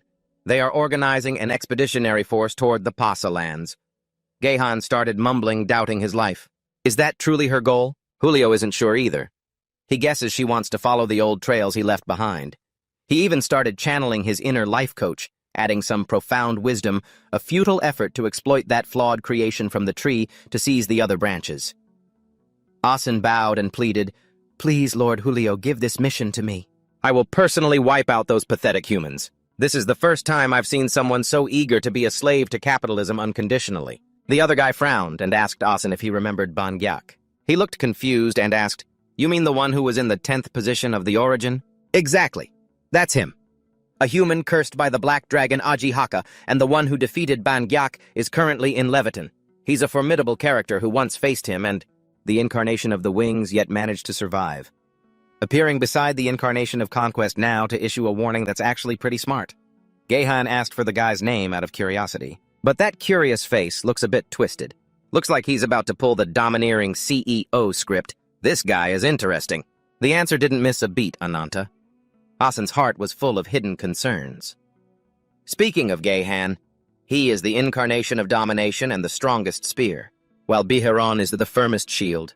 They are a pair like no other, no wonder. being one of the supreme powers of the Sephira, and also the most formidable rivals since this guy has never shown any true loyalty to Lord Julio anyway. But he was given the 4th or 5th position. That alone is saying a lot. But no, how could Lord Julio entrust this mission to him? But how could Lord Julio even entrust him with this mission? I was lost in my own thoughts when he suddenly called out, "Asen, do you have any idea what this is?" The old man jumped, staring at the item in Gahan's hand, and replied, "That is a tree branch, the very thing that fills the void in the crocodile's heart." Gahan noted that compared to what they have inside them, this is just a pathetic piece of trash, but isn't that even better? With this, they've basically completed the mission Lord Julio entrusted to them. Gahan responded to Asen's words with cold indifference, flicking the branch into a deep pit. Asen exploded in anger. "What do you think you're doing?" Gahan didn't care about his attitude at all. Instead, he laughed heartily and gave the old man a look full of affection, saying, "I already told you. I told you I'd do it, and I meant it. I'll personally conquer them myself." Honestly, birds of a feather flock together. They both love to brag so much. Seriously, they love to talk big. Last episode, old man Asen flexed a bit, got beaten, and ran back crying to his master. Now it's Gahan's turn. This squad is really something. Everyone just loves to puff out their chests. Autumn leaves fall, and Gahan leaves Asen deep in thought. Gahan chuckled to himself, muttering about the demon king who rules the Bassa lands and his invincible army of evil.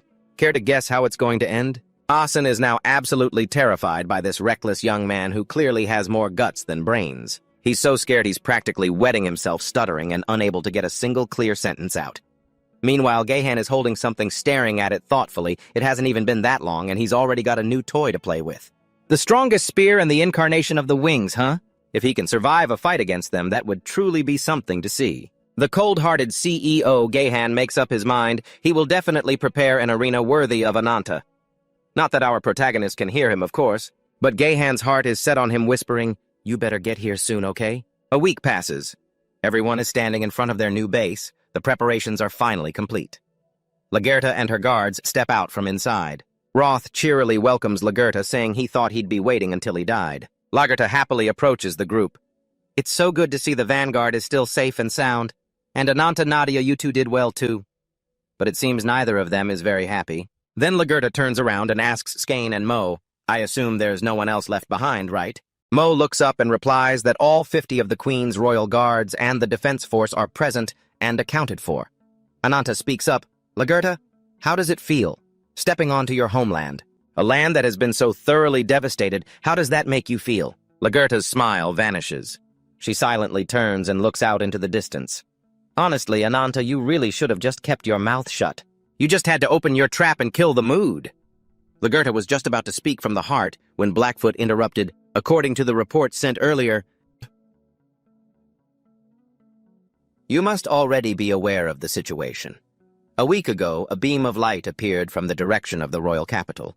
That's likely a sign that another source of the tree branch's power has emerged. The revelation of Sephora's 6th piece combined with the emergence of the branch's power, it's as if someone has been planning all of this. Given the current situation, things have spiraled way beyond our initial predictions. Even if you wanted to use my power for an emergency, it would take at least 3 days to arrive. Knowing that, do you still want to proceed?" Lagerta falls into deep thought again before raising her voice. "My brothers and sisters, this is the home where we were born and raised, but it was all stolen away by the incarnation of the wings. We were forced to leave years ago. I swore to the comrades who died back then, for the people who have always had to live in pain and loss in this ruined country one day, I will return to restore Valkyria for them. When that time comes, I will shout loudly to the spirits of our fallen countrymen that their sacrifices were not in vain. It is thanks to their sweat and tears that we have come this far." Her voice grows louder and more resonant. "My brave, indomitable countrymen, please stand with me and fight to the very end." Everyone shouts in unison, "Long live the Queen." The sight before us is truly moving. Even Ananta's face shows clear determination.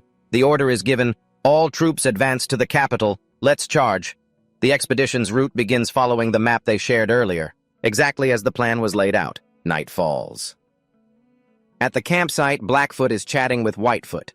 Noting that the order has come down, those who aren't participating in the battle must wait here orderly. Hearing that, Blackfoot's face instantly sours. Even if she isn't fighting, she wants to stand on the sidelines and watch Ananta battle. Sitting around like this is no different from being a watchdog. Oh, for heaven's sake. That's just ridiculous. A crush is one thing, but this is too much. If you go out there while they're fighting, you'd just be another burden to carry, like you're carrying a ton of bricks on your back. Whitefoot, standing next to her, catches her drift and teases, "Oh, so it turns out there's someone who can't join the fight." The expedition didn't go well, and honestly, I think she's only this upset because she couldn't meet Ananta. If he were here, she'd probably forget all about the expedition. White understands her sister's heart, so she's comforting her.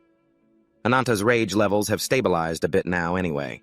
You don't have to worry, and you won't need to go to the front lines anymore, regardless of how this expedition turns out. Your powers are still everyone's lifeline, and our queen needs absolute protection.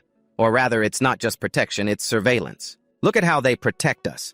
It seems we still haven't earned much of their trust. Blackfoot still doesn't understand how her sister can be so certain about that, even though they haven't done anything to the two of them, and regardless of whether the queen's expedition succeeds or fails, it remains a mystery. Blackfoot just offered a deep, knowing smile, explaining that the outcome of this expedition has nothing to do with them. It doesn't matter. The real focus is on Ananta. She wants Ananta to become stronger even if it means destroying everything in her path.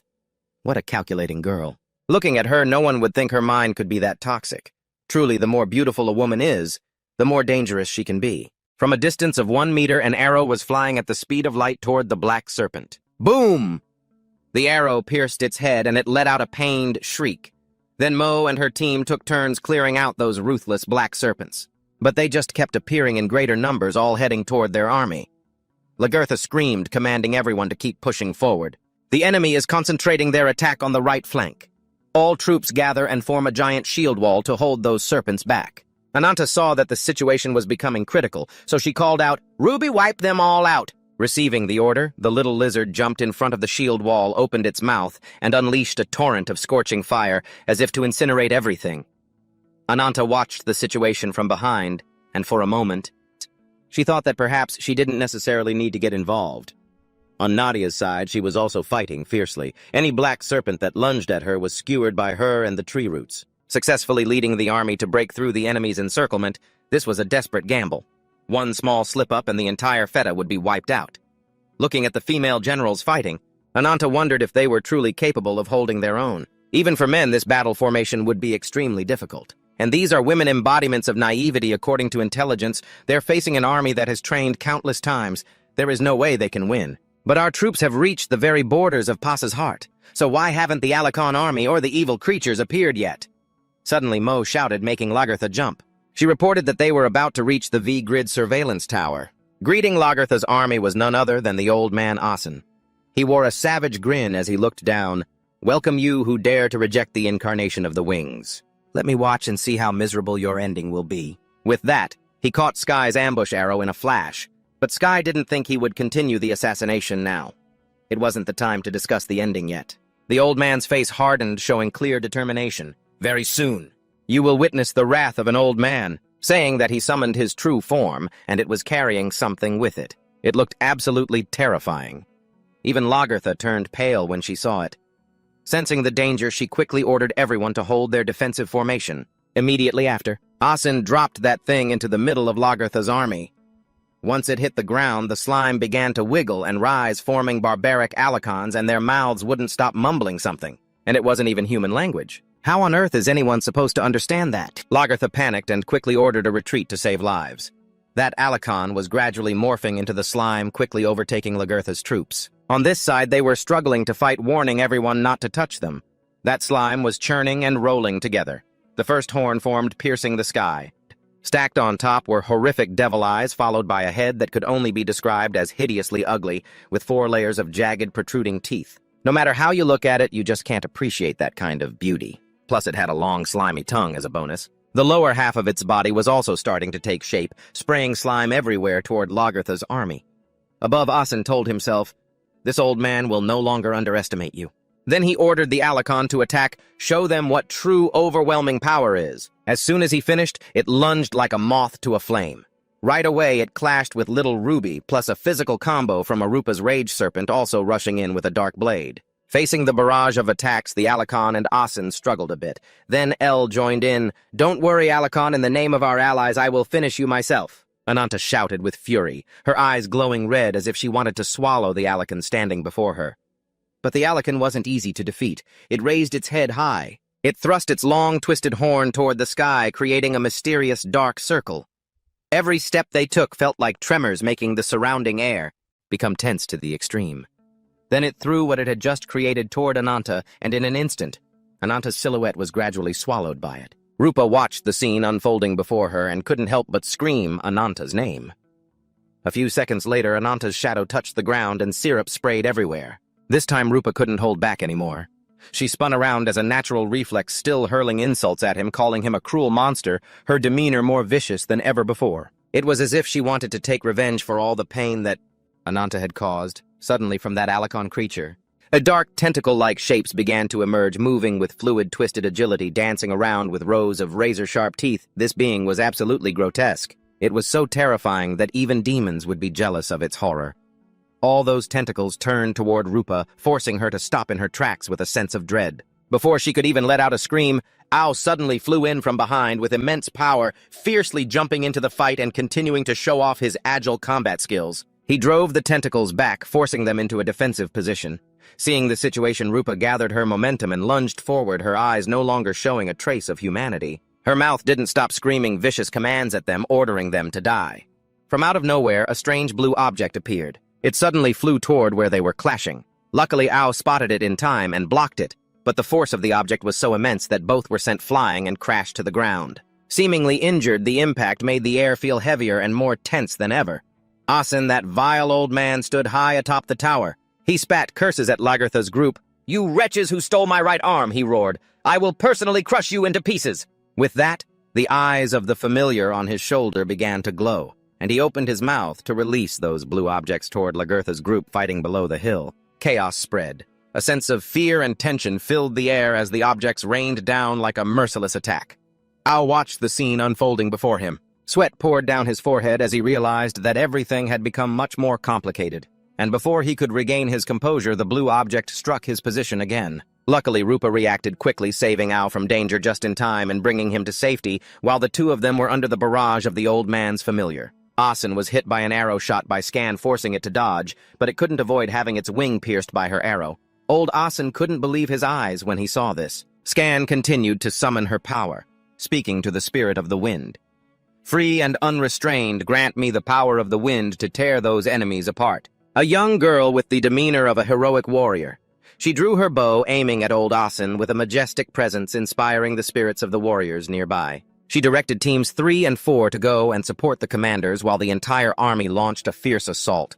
Everyone was burning with intensity, ready to charge into battle. After merging, Asen became even more terrifying. His eyes flashed with a fearsome light as he looked toward Ao's army and let out a mocking laugh. "It is useless, you pathetic humans." Rupa, angered, jumped up to stand right beside him and taunted. "You still dare to talk, you fool? Where is your right arm now?" Old Asen could not respond, only able to spew curses to vent his anger. The situation became tenser than ever. Ao leaped up, raised his sword, and charged into the fray. Combining with Rupa's support, the fierce sword strike just unleashed pierced through the old man's body. After only a few minutes, the battle was decided, even though Ao's sword was broken. But that Asen fellow had fallen. Ao, seeing the man had not suffered enough, invited Rupa to poke fun at him a few more times. Rupa turned her face toward the battlefield. It seemed something had happened to Ananta. Below, the warriors were still fiercely engaging with old Asen's familiar. The situation with Ananta did not look good. He was lying motionless on the ground. Beside him, Nadia was terrified and pale. Ananta was currently severely injured and needed urgent medical attention. Nadia kept calling for Ananta to wake up, but it was all in vain. He couldn't even move on the other side. The battle between Lagertha and Alicon had not yet reached its conclusion. After its last attack, Lagertha stepped back behind her shield to recover her strength. The soldiers also moved forward to protect her. But with a single swipe, Alicon sent the soldiers flying everywhere. While it wasn't paying attention, Lagertha ambushed it from afar, putting her strength into a horizontal slash at its neck, too fast, too dangerous. Until its head was nearly severed, it still didn't know what was happening. Afterward, Lagertha ordered Nadia to quickly heal Ananta because to win this battle, they needed his strength. Lagertha raised her sword high, all her power concentrating. In other words, it was Fragarach, the legendary sword from Irish mythology. Often used by the hero Luke, Lagertha took a stance, leaped into the air, and slashed straight down at the head of the Alicon. The collision exploded, and everything around it seemed to be scorched. After the smoke cleared, only a skeletal Alicon remained. Lagertha walked up to it and said a few words, "How regrettable, Alicon," as she recalled the handsome appearance he used to have. The silhouette she once admired was now gone. What she saw now was just a dry skeleton. How could you have become so ugly like this? Lagertha lifted her sword once more and spoke her final words to Alison. At least let me myself send you on your way, when suddenly before her eyes, in that crucial moment, Alison called her name, Princess Lagertha. The two words echoed across the sky. The atmosphere grew eerie and tense as all eyes turned toward the towering castle. Where danger might be lurking, Scan worried that it would be dangerous and hoped Lagertha could come down to join them. The atmosphere was tense when suddenly a voice spoke from nowhere. "Ha ha! Scan, you're still as cowardly as ever, aren't you?"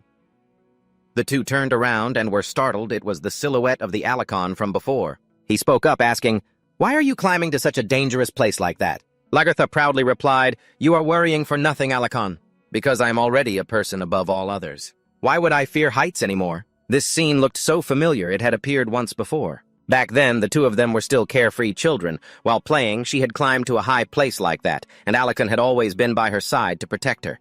Alison back then had promised he would always be by her side and protect her so that she could become a legendary queen. But looking back at the cruel reality in front of her, he was nothing more than a dry skeleton. The corpse kept calling her Princess Lagertha.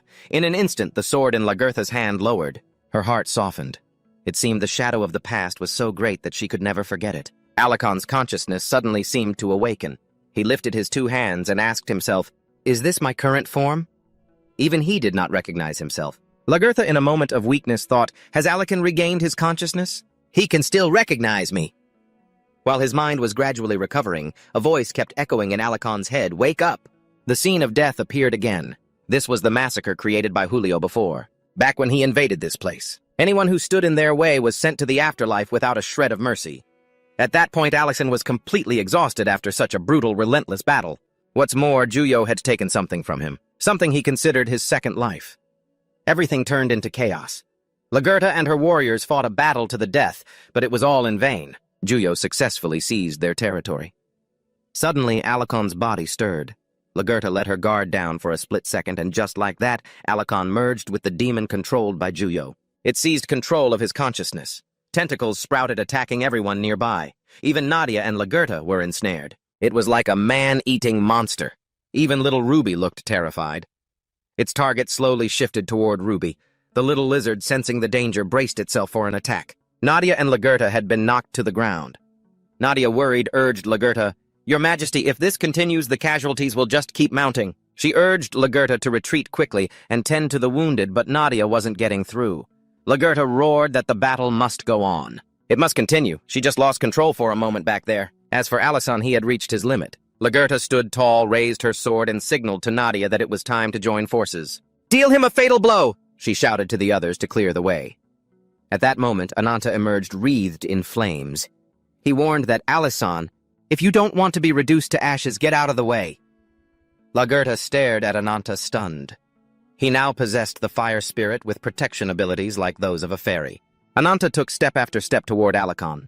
Alicon hissed a few times to intimidate him, but it was useless. As if Ananta would be scared by a few mosquito-like noises. I mean, it was a little scary, but barely. Ananta raised his hands, conjured a massive fireball, and hurled it at Alicon. The monster didn't give in easily. It created a black hole to clash with Ananta's attack.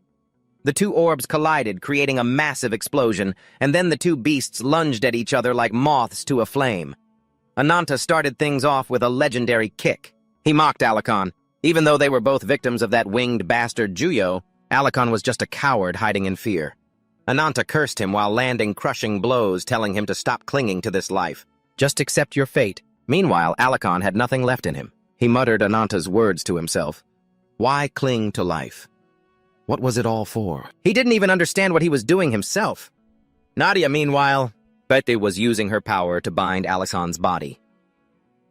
At that moment, Alicon seemed to let go of everything. A pillar of light erupted from the sky.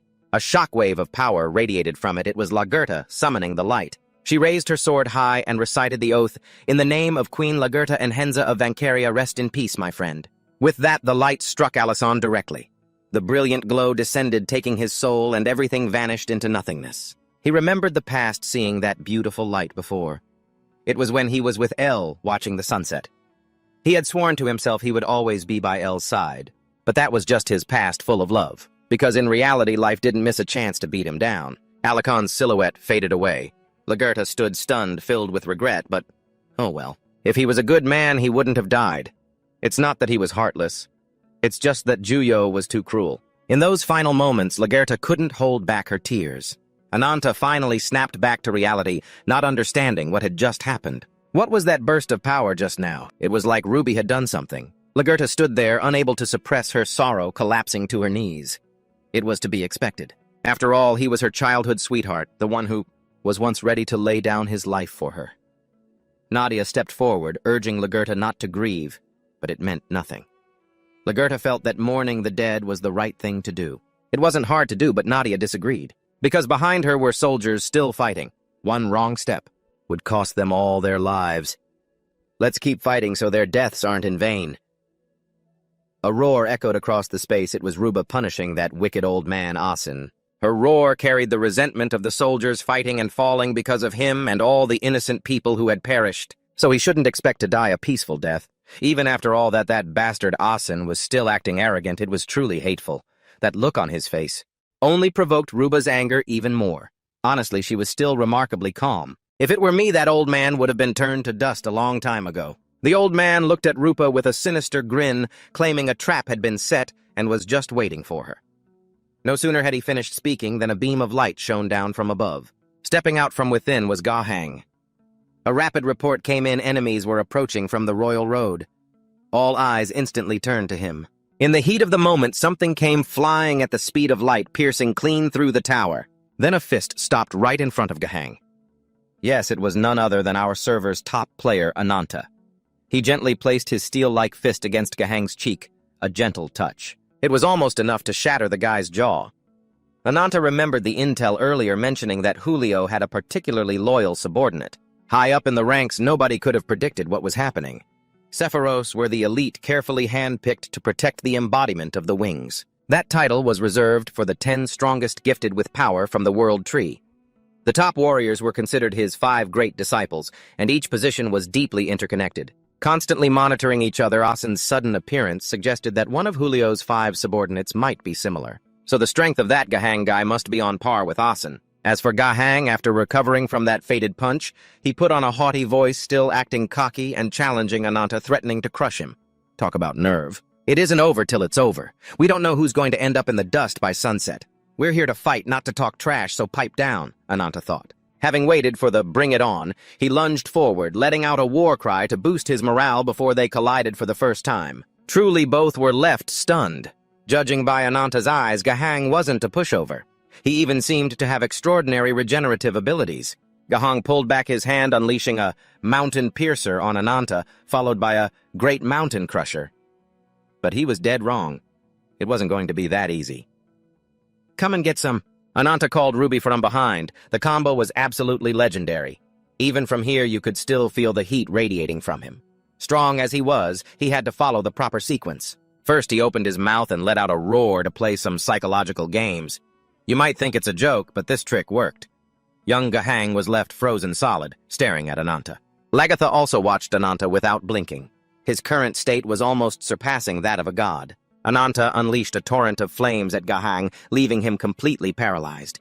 There was no room left for tears or sorrow. He hadn't even reached the top yet. He was about to be wiped out. Seeing this, Nadia, standing by, unleashed some skills to help out. In an instant, everything was incinerated, yet Ananta remained standing tall and proud. As for little Gahang, he was left charred and hidden behind a cloud of thick smoke.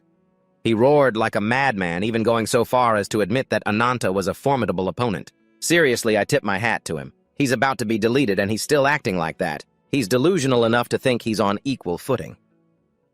After finishing her mission, Ruby was sent back by Ananta to rest. She had worked hard enough. Now began the solo performance of our top pro Ananta. He took steady steps toward the little brat Gahang. Gahang had changed his interface to a new troublemaker mode. He looked like something, all right, but even after that hit nearly wiped his personality away, he still wasn't conceding. "So you're my enemy," he said. He even demanded to fight Ananta until he surrendered. He was pretty confident for someone about to be smashed so hard his own parents wouldn't recognize him. Ananta leaped forward without a second thought.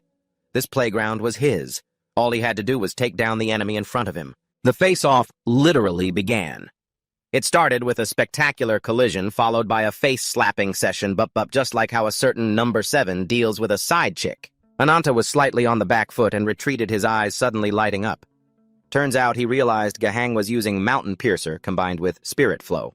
He lunged forward like a gust of wind toward Ananta. He was no amateur. Gahang's power couldn't be taken lightly. Just one hit had already caused Ananta significant damage. Then came a high-level escape maneuver from our lizard prince. Attacking left then right, the two danced around like a cat playing with a mouse. Finally, Gahang seized the opportunity to grab Ananta's arm and throw him back. Elle and Nadia watched, their faces tenser than the people actually fighting. Even though Ananta was on the defensive, Elle didn't look down on him at all. On the contrary, he thought Ananta had truly become an immortal being. The curse had granted him endless regenerative energy, coupled with an indomitable spirit that feared no pain. Where Ananta's destructive power came from remained a mystery. That form only further highlighted his fighting spirit and mental strength, so it could be said. A warrior armored from head to toe. How could he fall to a mere curse? He looked at Nadia and signaled that they had to do something to boost Ananta. Nadia understood and pulled a branch from out of nowhere. This might be the best thing she could do right now. Ananta slowly emerged from the debris, maintaining that same confident aura. It was nothing, just a bit dusty. But he was still handsome, no doubt about it. Gahang on the other side was thinking that since the fortress was made of iron, it wouldn't easily crumble. But no matter how solid it is, there's always a weak spot. Suddenly, a voice called out, "Ananta!" It scared the living daylights out of everyone. Thank goodness he didn't have any heart conditions otherwise. He would have passed out right there and they'd all be doomed. The caller was none other than Rupa. She held Asen like a piece of slime and informed him that everything was safe now. Honestly, in this world, Rupa is probably the only one who dares to call him so brazenly. Then, from the pile of ashes, a wild, raging flame surged up, as if it were pulling Asen toward it. The old man Asen kept screaming for Gahang to save him, but look at what time it was. Even if he screamed his lungs out, it would be useless. I wonder if he's even going to make it out alive. Not only that, but he's expected to save the other guy, too. The energy is intensifying, the cracked tree branch is slowly mending itself, and Ananta's eyes have completely changed in an instant. Even that savage new look of his. But those wiggling, squirming tentacles sprouting out, Ananta arrogantly stands his ground to challenge Gahang. After the first round, he was lucky enough to lead 1-0. But in this second round, he might just get logged out for good. Even the surrounding crowd is a bit shocked by his badass new appearance.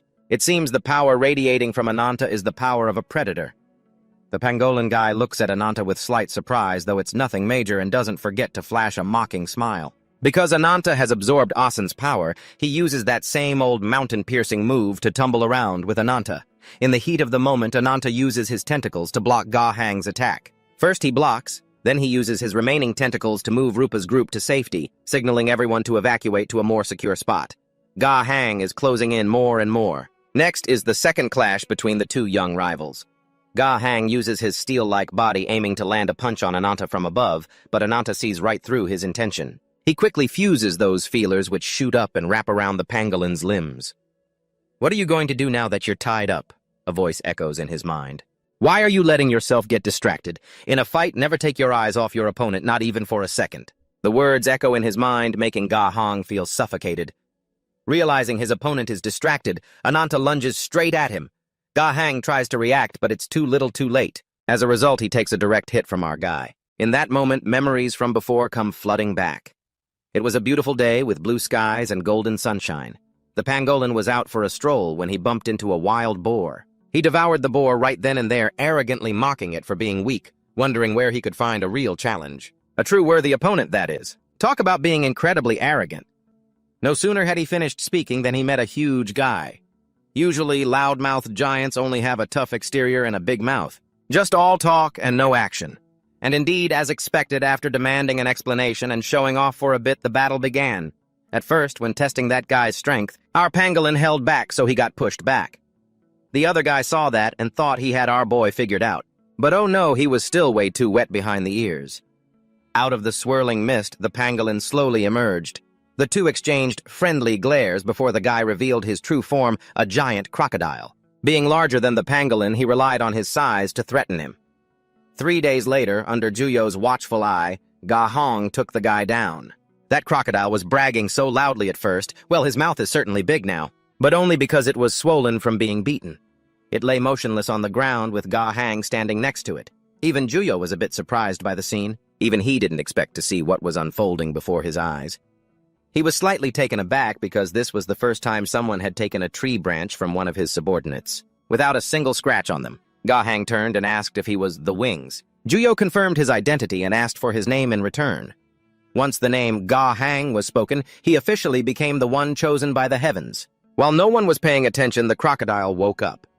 It opened its mouth wide, roaring as it tried to swallow Ga Hang whole, but there's no way the pangolin would be taken down that easily. The crocodile didn't want to play nice, so he just had to push the pangolin over the edge. So a punch was delivered right into its throat, literally punching a massive hole through its jaw. In the final moments, Ga Hang didn't hesitate to offer a few compliments so the guy could happily head off to meet his ancestors. But all joking aside, he really was strong. This was the first time in his life someone made him admit they were a worthy rival, and he would use his own strength to defeat him. That crocodile friend was the only truth the heavens had bestowed upon him since he entered this world, and he would become the pinnacle, the embodiment of dominance. Juyo, watching from above, showed interest in Ga Hang's way of thinking. He said the peak of the world that Ga Hang wants to surpass is standing right in front of him, because he is Juyo, the embodiment of the Wings, the one created by the heavens. Ga Hang looks up at Juyo's high and mighty figure, with great interest swearing that Juyo is the enemy he must defeat at any cost. Juyo up above remains oblivious to Ga Hang's treacherous thoughts and reaches out to cast his spell. The pangolin is enveloped in a strange awakening light. Countless 8-trigram formations appear above forming chains that tighten around him, hoisting him into midair. Juyo speaks, advising the pangolin to surrender, to submit to him. If he does, he will be able to witness it alongside him. When the atmospheric layers open according to the call of the heavens, Ga Hang refuses to give in. He is determined not to submit, thinking he hasn't even taken any damage yet, so why should he quit? He wouldn't do something like that. Coldly, Juyo orders the formation to tighten, carving this failure deep into Ga Hang's flesh and blood. Juyo makes that light. Brand the wounds deep into Ga Hang's soul. If he doesn't do that, he will never be able to become a great tree. He even places a curse on the pangolin. His desire to dominate Ga Hang is meant to reach the clouds. Ananta noticed that something was off with Ga Hang. It was the mark from his first battle. The way he dodged to keep his left eye from getting hurt, it was already too obvious. Because of that weakness, I've finally figured out how to take down that overgrown lizard. Outside the fray, everyone's faces were twisted in grim despair as the raging storm tore through everything. Chaos reigned supreme. Gahan swore he'd annihilate Ananta. The physical agony etched deep into his soul screamed in torment, all contained within a body of iron that was immune to every injury. It was his pride and joy.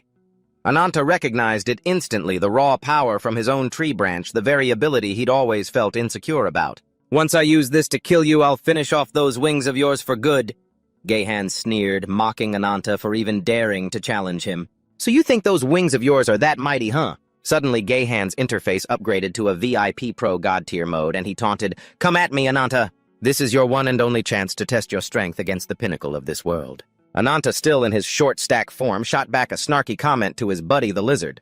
"You think I need you to tell me what to do? Getting a few scratches, and you're already losing your cool. If you're going to fight an enemy, shouldn't you be prepared to see your own body torn to shreds? You're nothing more than a stepping stone for me anyway. Listen up, because it's me, Ananta, who's going to take down Juyo." With that, his shadowy snake tentacles lunged forward, but the lizard brushed them aside like they were nothing. But that was fine. That was just the appetizer. The main course starts right now. Ananta charged in, but he was struck down by the lizard's claws. Yet he didn't give up. Ananta fought with everything he had. But after all that struggling, the lizard swatted him into the dirt. No matter how he attacked, he couldn't pierce that armor. With the situation looking grim, our boy Ananta pulled a new trick out of his sleeve. Poof, and out came a little Quetzalcoatl. Only one of them could be the predator, the conqueror. He'd already defeated countless powerful enemies seen through every dirty trick, and didn't care if others lived or died.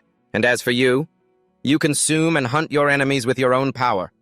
Our souls can never merge, so I'll kill you to reach the next level. Quetzalcoatl lunged forward with everything he had, but before he could even touch him, the lizard skewered him through the neck with his claw. The civilians nearby were scrambling to evacuate. The soldiers were worried, and Rupa looked back at Ananta, unable to bear leaving him behind. But under Ao's urging, she had no choice but to follow orders. Seeing everyone finally evacuating, she felt a weight lift off her heart. Now the only thing left was Ananta's battle.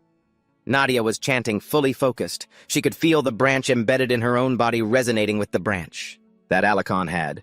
These branches held immense power enough to transform anyone, but if they couldn't handle that power, they would lose their minds and be consumed by it. Because of this defect, the branches could barely hold their shape, but Alicon's branch still contained so much power. If she could release it now, had all the remaining energy could forge the ultimate spear, one capable of piercing any armor. With that thought, she swung into action using her staff to fuse with Alicon's embedded branch. Nadia called out to Alicon, "Lend me your strength, Girso, to protect the ones you love." Andrasta was ready. The light was so blinding that the lizard had to look away. In that 1 second of distraction, Quetzalcoatl grabbed him. The familiar voice echoed in the lizard's mind, "Getting sloppy, aren't you? Even if you lose everything, you have to keep going." Quetzalcoatl gained the upper hand and taunted him. "Even if this body is tortured and ripped to shreds, I still won't die." Meanwhile, Nadia was readying her spectacular spear throw, a move that was honestly totally face-planted into the ground level of bad luck. The arrow somehow managed to skewer Quetzalcoatl's own head. Well, that's it. He's not getting out of this one. Just as he had the upper hand, he was back at rock bottom. The lizard was so shocked he nearly fell over. He laughed at Quetzalcoatl, saying his trump card had just backfired. "It's so hard to find a worthy opponent, and yet you defeat yourself before I even get the chance." Even when reduced to nothing but bones, Quetzalcoatl still struggled to rise and face the lizard. No, it was the power of Alicon finally unleashed. A refined essence began to form. Gehan lay there wheezing in defeat. He'd lost, suffering a fatal wound. Ananta had won. He was losing, yet he kept laughing. Ananta was confused. He didn't see what was so funny. Why was this guy laughing like a lunatic? Dying without achieving your wish. What's so funny about that? Gehan compared him to the glowing embers of a curse that couldn't be extinguished, eventually becoming a massive inferno. And one day, that fire will swallow up even bigger wings. If I were the one holding that curse instead of you, I would have dragged that guy down from heaven. So enjoy your victory while you can. Ananta, bored, asked if he was done with his monologue. Since he asked, Gehan answered by sending him an invitation to hell. He really was the embodiment of vengeance. After devouring a well-cooked lemongrass chili-spiced Gahan, Ananta sat there dazed alongside Aji Dahaka. "Seeing you feeling so tired like this, I don't feel happy at all." Instead of comforting him, Aji responded with contempt, "You foolish mortal, true gold fears no fire, hardship only strengthens you. Only after you face such difficulties will you be able to become strong. Surely you haven't forgotten the pact they made that day, have you? You coldly denied it, saying nothing has changed. Even the curse is just a tool for you to take your revenge. Once Julio is dead, your own life won't matter anymore. In that case, Aji will simply wait for the day you meet your predicted destruction." The scene shifts to the evening.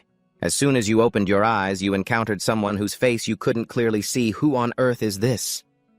A strange, warm sensation began to spread throughout your entire body. In the distant camp, Lagertha's lonely figure stood at the center where the bodies of the warriors were neatly arranged on wooden racks, their swords planted in rows in the ground. She ordered her subordinates to light the final fire, sending their comrades off to the afterlife.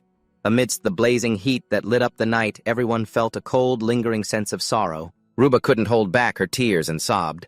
Nadia turned to look at you not far behind her and walked over to tell you that she could feel it. You have finally understood. You stood there dazed, asking how much time had passed. Half a day had passed since you defeated the enemy. After recovering and treating their wounds, they held a collective funeral for the victims of the battle. And unfortunately, less than half of them survived. It truly was a miracle that any of them made it out of such a brutal battle. If it weren't for your efforts and everyone's sacrifices, they would never have won. Moreover, the curse residing in your body has grown suspiciously stronger.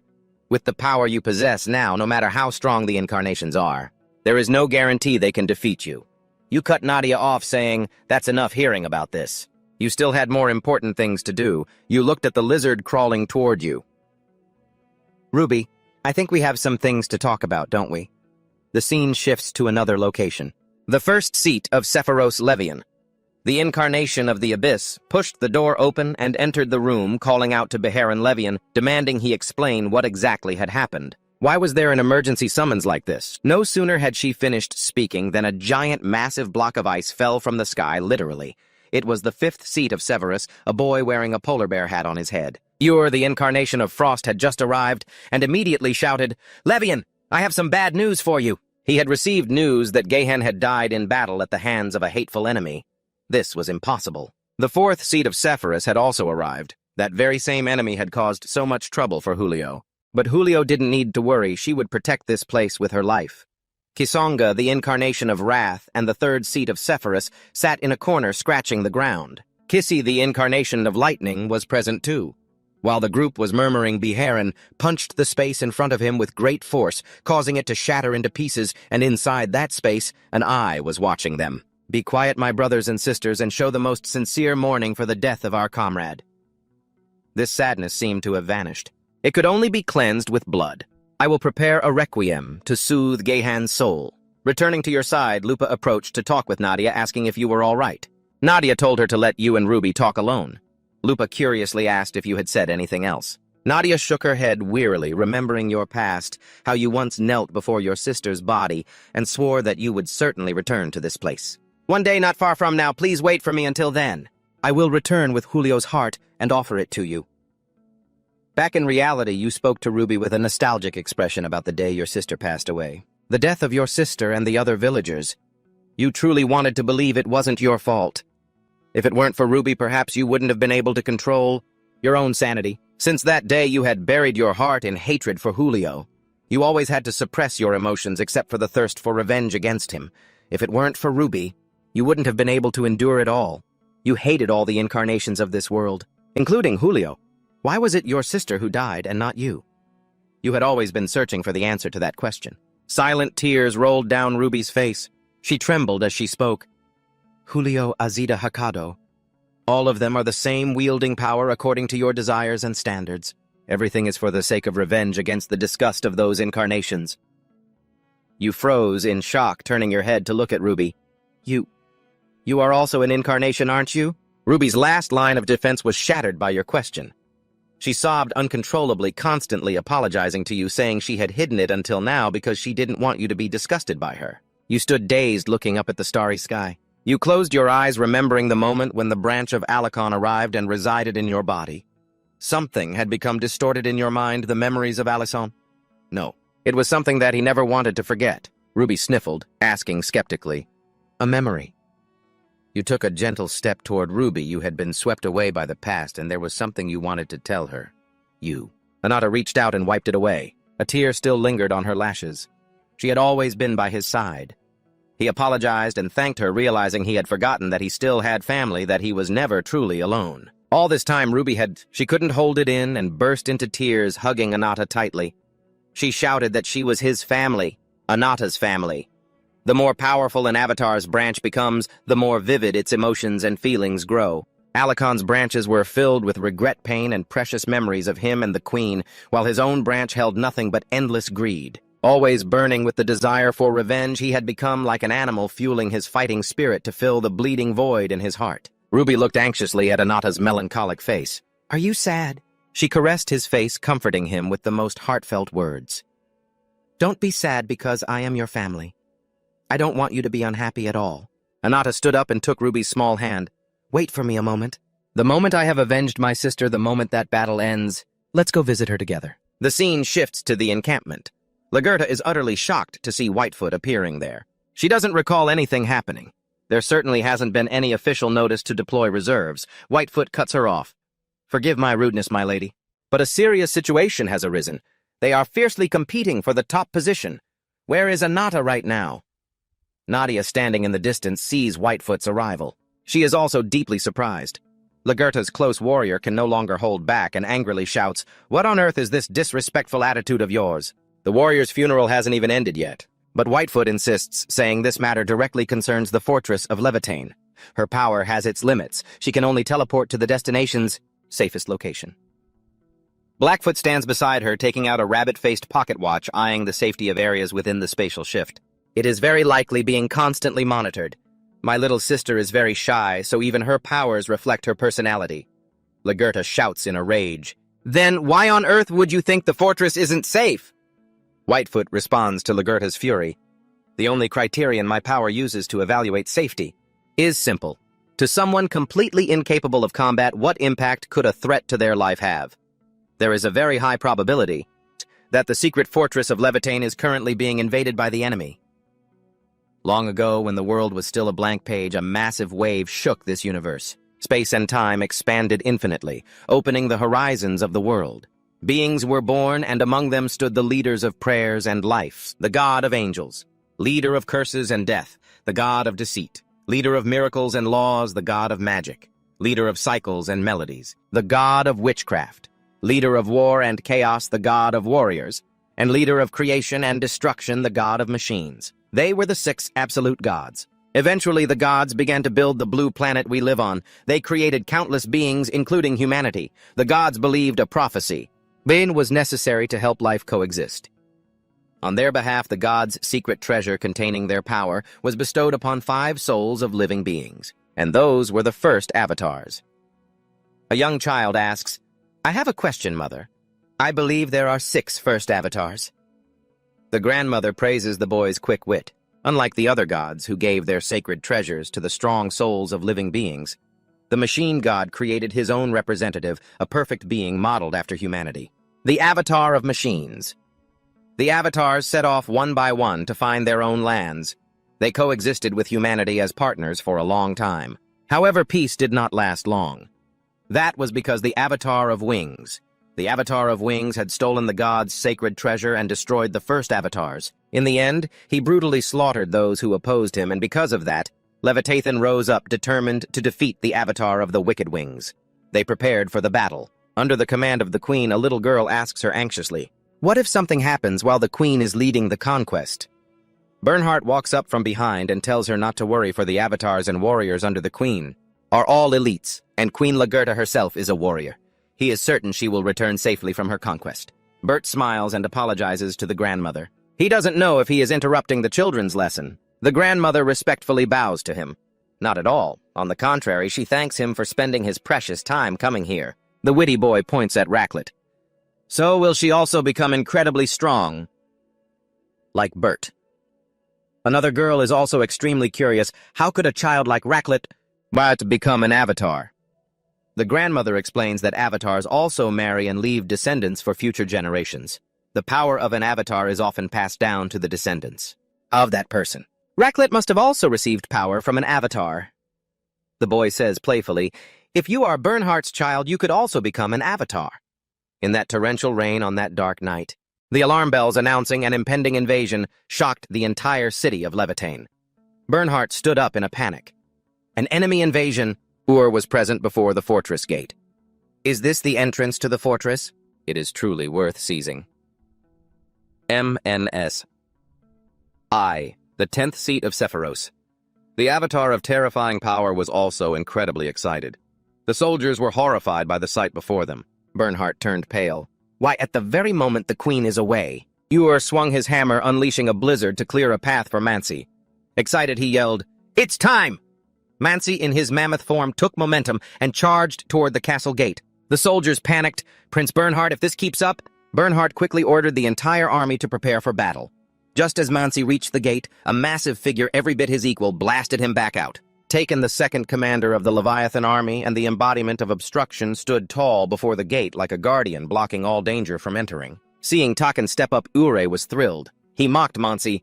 "Mansi, you're supposed to be breaking down gates, yet you get knocked back by a single blow. How pathetic and despicable." Ur taunted him, asking if he wanted to trade places so he could lead the charge instead. Furious, Mansi stomped his feet hard against the icy ground. He spat that those words were unfair and vowed to fight until his dying breath. Stopping him with the power of just a minor incarnation was impossible. It must be Taken's special ability.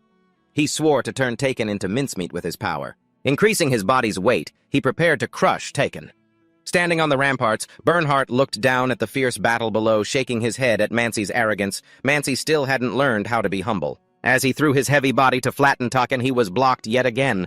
Taken possessed no special power. He simply looked at Mansi with the eyes of a reaper. Looking at the arrogant Mansi, Taken coldly struck him straight on the head with his staff. Everything that Taken was merely a pure fighting spirit. He was favored by the god of warriors, and was the commander of the strongest army in Leviathan. Bernhardt jumped down from the ramparts. He said Takan had arrived just in time. Takan asked if he was planning to face them directly. The answer didn't need much guessing. Of course he was. The weapon Ur held earlier was a sacred relic of the guild that protected the northern icy bloodline. That incarnation was cold to the extreme, and it was his duty to fight him. Responding to his words was Ure's wicked grin. The frozen land belonged to the northern cold stone bloodline because of its harsh and brutal environment. There had never been a war or invasion for a long time. This land was considered a paradise where humans and incarnations lived together. One day a stranger arrived in this paradise. A warrior who had earned his reputation winning countless prestigious military awards from battlefields across the continent. Bernhardt, the embodiment of courage, those who had never experienced war were terrified of him. But there was still one person who pitied him and welcomed him to Paradise Tosca, the embodiment of white snow. Bernhardt, who knew nothing but combat, was saved by her kindness. They developed feelings for each other as if it were destiny, and they married with everyone's blessings. Not long after their first child was born, yet they were unaware that they wouldn't be able to live happily forever. How could they face their monstrous child? They worried about the child's future, when it would have to grow up amidst the disgust and boycotts of those around them. At first, they were filled with regret and sorrow until a savior appeared, Julio, the embodiment of the great wings. Bernhardt was full of self-reproach. Back then, he had been too foolish. He was deceived by the promise of saving his child, never thinking of the consequences that his choice would bring.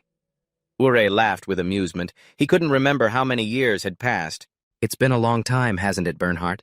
But speaking from a biological perspective, you're the one who gave birth to me, so I should still call you Dad, right? Ure held a bear fur hat in his hand. He held it up before his face with pure delight. If that's the case from now on, I should call this pelt Mom, right? Bernhardt didn't hesitate or say much more. He grabbed his blade and attacked Ure directly, angrily warning him not to dare insult his wife. Ure remained stone-faced, parrying every blow he rained down. Truly disappointing. Is this why you're called the embodiment of strength? Bernhardt's blade froze upon touching Ure's stone hammer. He launched a barrage of attacks, knocking Bernhardt back. Ure looked at him with amusement. You can't even block. Shouldn't you be proud? I was once just a monster, but I've been able to become this strong, thanks to your power and Tosca's. Bernhardt spoke softly to the furious Taken beside him. Don't worry, I won't fall until the battle is over. Ure laughed loudly, mocking him. You never know, do you? Fighting is fun, sure, but the mission always comes first. Inside the castle, citizens were being slaughtered by the 9th seat of Sephiroth Manita, the embodiment of brilliant light. The 8th seat of Sephiroth Akara, the embodiment of silence, had also arrived. Deep within the innermost shelter of the Leviathan fortress, soldiers were urgently evacuating the people. The grandmother was also assisting the soldiers. Everyone please be careful and follow me. While no one was paying attention, Rakels froze in place, staring blankly at the ceiling of the bunker. The young girl had noticed something unusual, and right at that moment, Mania, Akara, and Kasola leaped down to intercept the crowd. The scene shifted back to Bernhardt, observing Ure's triumphant smile. He had also realized that something was wrong here. So from the very beginning, the invasion was all just a distraction. Ure was extremely excited. You guessed right. He smashed his ice hammer into the ground, unleashing a blizzard that erected a crystal palace, trapping both of them inside with him. With a grim expression, Taken used all his strength to swing his staff, but it only caused the ice walls to wobble slightly, leaving them otherwise unharmed. Ure looked at his expression with interest. This isn't very good, is it? The Crystal Palace is the strongest shield formation in existence. A blizzard is their only way out of here. They have no choice but to take him down. This is sacred ground, a place that honors the god Gahan, and he isn't going to let anyone leave alive.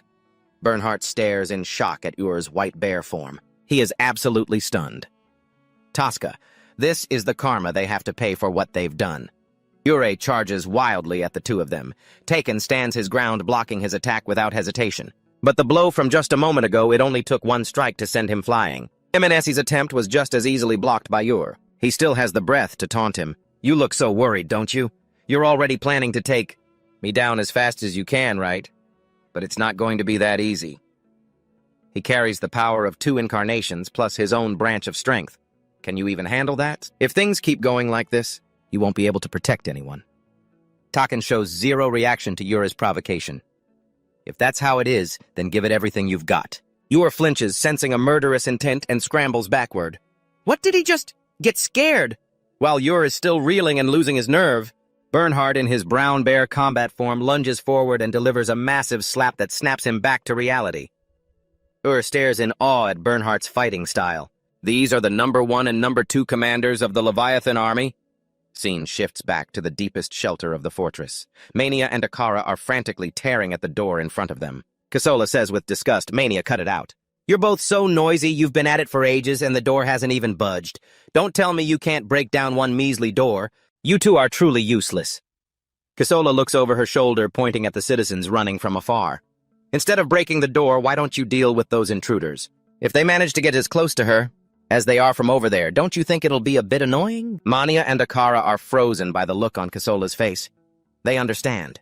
With twisted savage laughter, they turn around to hunt the citizens. Kisola saunters forward as if this were her own home. These people living in this fortress are the very last ones left. Can you hear them? The fate of warriors, those dying in agony coming to save you. Kisola laughs with utter contempt, placing her hand on the wall before her. This wall, amidst the desperate screams of the people, the door shielding them, is easily melted away by her slime. Kisola wears a pitying smile for the crowd. How long do you really think that could protect you? If she wanted to, she could easily wipe every single one of them out right now. They must know that by now, right? Uncontrolled excitement spreads in her eyes. Oh, you poor, pitiful humans. I'll give you one last chance. Kisola points toward the children being shielded by the godmother. The little ones over there. Offer their hearts to me. She hungrily licks her finger. Do that and the rest of you will be spared. The children cling to the godmother's skirt in terror. She shouts angrily, everyone stay focused. Are you seriously considering hurting the children? Don't let that monster lead us astray. You will not be allowed to lay a single finger on them. Kisola is enraged by the godmother's words. She loses her patience, grinding her teeth in annoyance. How boring. You've ruined my fun. So she'll just have to kill everyone. The godmother rushes to pull the children into her arms to protect them. In the nick of time, Rackle steps in to counter Kisola's slime, defending everyone. Kisola is absolutely delighted. It seems I've found a new toy. How disappointing all that strength, that resolve coming from such fragile little leaves. I have someone like that too. Little one being more precious than anything else in this world. The most noble and honorable creation of all, even in this very moment. Her mind is completely flooded with images of him, and she won't let anyone but herself have his heart. Kisola goes mad. That's right, do you know what this feeling is called? It's called love. Rackle is frozen in fear by the sight of her terrifying snake form. The little girl falls to the ground in horror, crying out of terror. Kisola watches her cry with amusement. So what are you going to do now? She sighs with regret. I was wondering if you'd have enough talent to play with me for a while. The godmother screams Rackle's name in a panic and lunges toward the girl to shield her. She looks tenderly at the frightened Rackle. Are you hurt, my dear? But her voice is cut short instantly. Kisola uses her long, hideous tongue to pierce through the woman's back. She wraps around her as light as a feather, ending her life. Just like a hollow play. Don't go ruining my entertainment like that. She gripped the woman's remains tightly in her hand, using her corrosive slime to melt them away. What a worthless old hag, she sneered until her attention was drawn to Raglis, who was holding a small dagger. The girl muttered, I hate you, Kisola, as if she were paralyzed and frozen in place. Could it be that she had just transformed into an evil spirit? Raglis was completely consumed by hatred. I hate you, melt away! A tiny dagger managed to sever one of Kisola's legs. She shrieked uncontrollably in a frenzy. Mania heard the scream and was utterly shocked. Miss Kisola! Raglis seemed to have lost all control, swinging her blade repeatedly. Melt away! Kisola struggled to dodge the girl's strikes, hissing madly. You damn brat! She wasn't an easy target. She spat out slime to parry the blow. Melt! But her slime. You're no longer a threat to me. Raglis blocked Kisola's slime with her own. For the first time, Kisola felt threatened.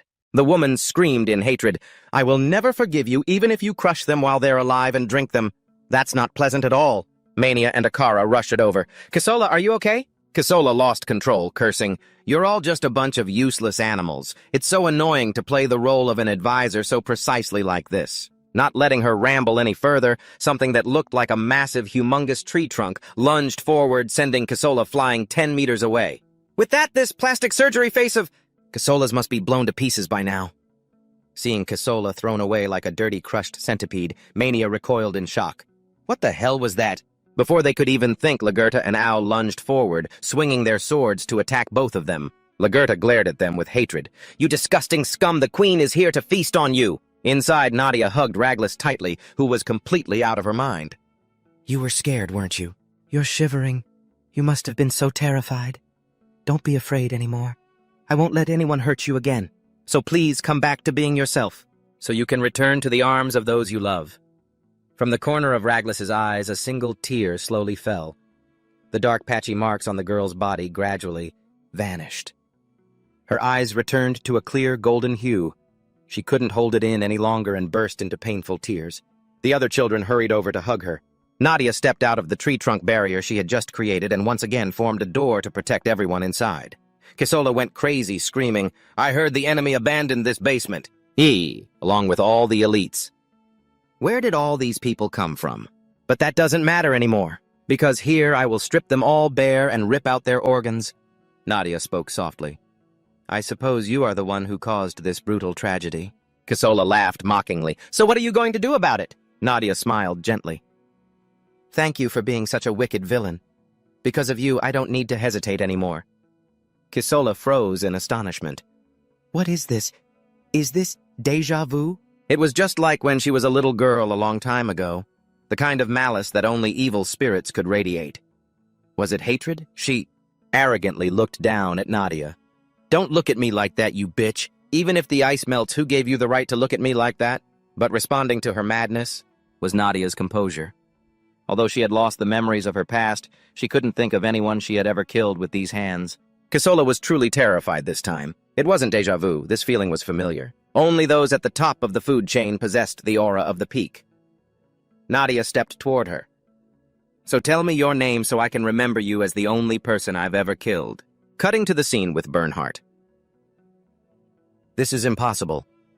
Taken led the way, responsible for both offense and defense, while Bernhardt always aimed for practical strikes, leaving no room for openings.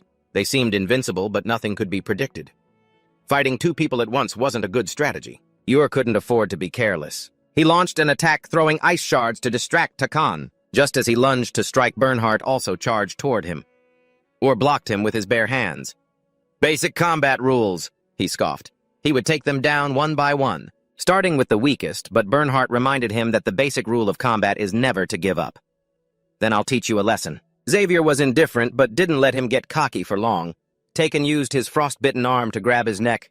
Ur roared, warning the two if they thought this meaningless resistance could work on him, they were wrong. No one could defeat him, but he couldn't stay arrogant for long because Ananta's flames had incinerated his crystal castle. Before Bernhardt could even process what was happening, Ananta scoffed. "You two are having this much trouble. With just a single enemy, how pathetic." Rupa waved to greet them. Before they could ask much, Ure cut the conversation short. "Leviathan's reinforcements. He encased himself in frigid ice. You dare to chat while I'm still here. How truly pathetic." Bernhardt looked at Ure's form and spoke, stopping Ananta in her tracks. "He is the 5th seat of Sephiros. He's not an easy opponent." But Rupa told him to just stay calm. "Ananta isn't as weak as you think." "Ure, don't tell me you're actually planning to take me on all by yourself," Ananta sneered. "How much longer are you going to keep running your mouth?" Enraged by his words, Ure immediately charged in, but his punches didn't even leave a scratch on Ananta. Rupa just smirked at him. "You even managed to beat the 2nd seed of Sephiros?" Ure stammered in shock. "That's an incredible amount of power.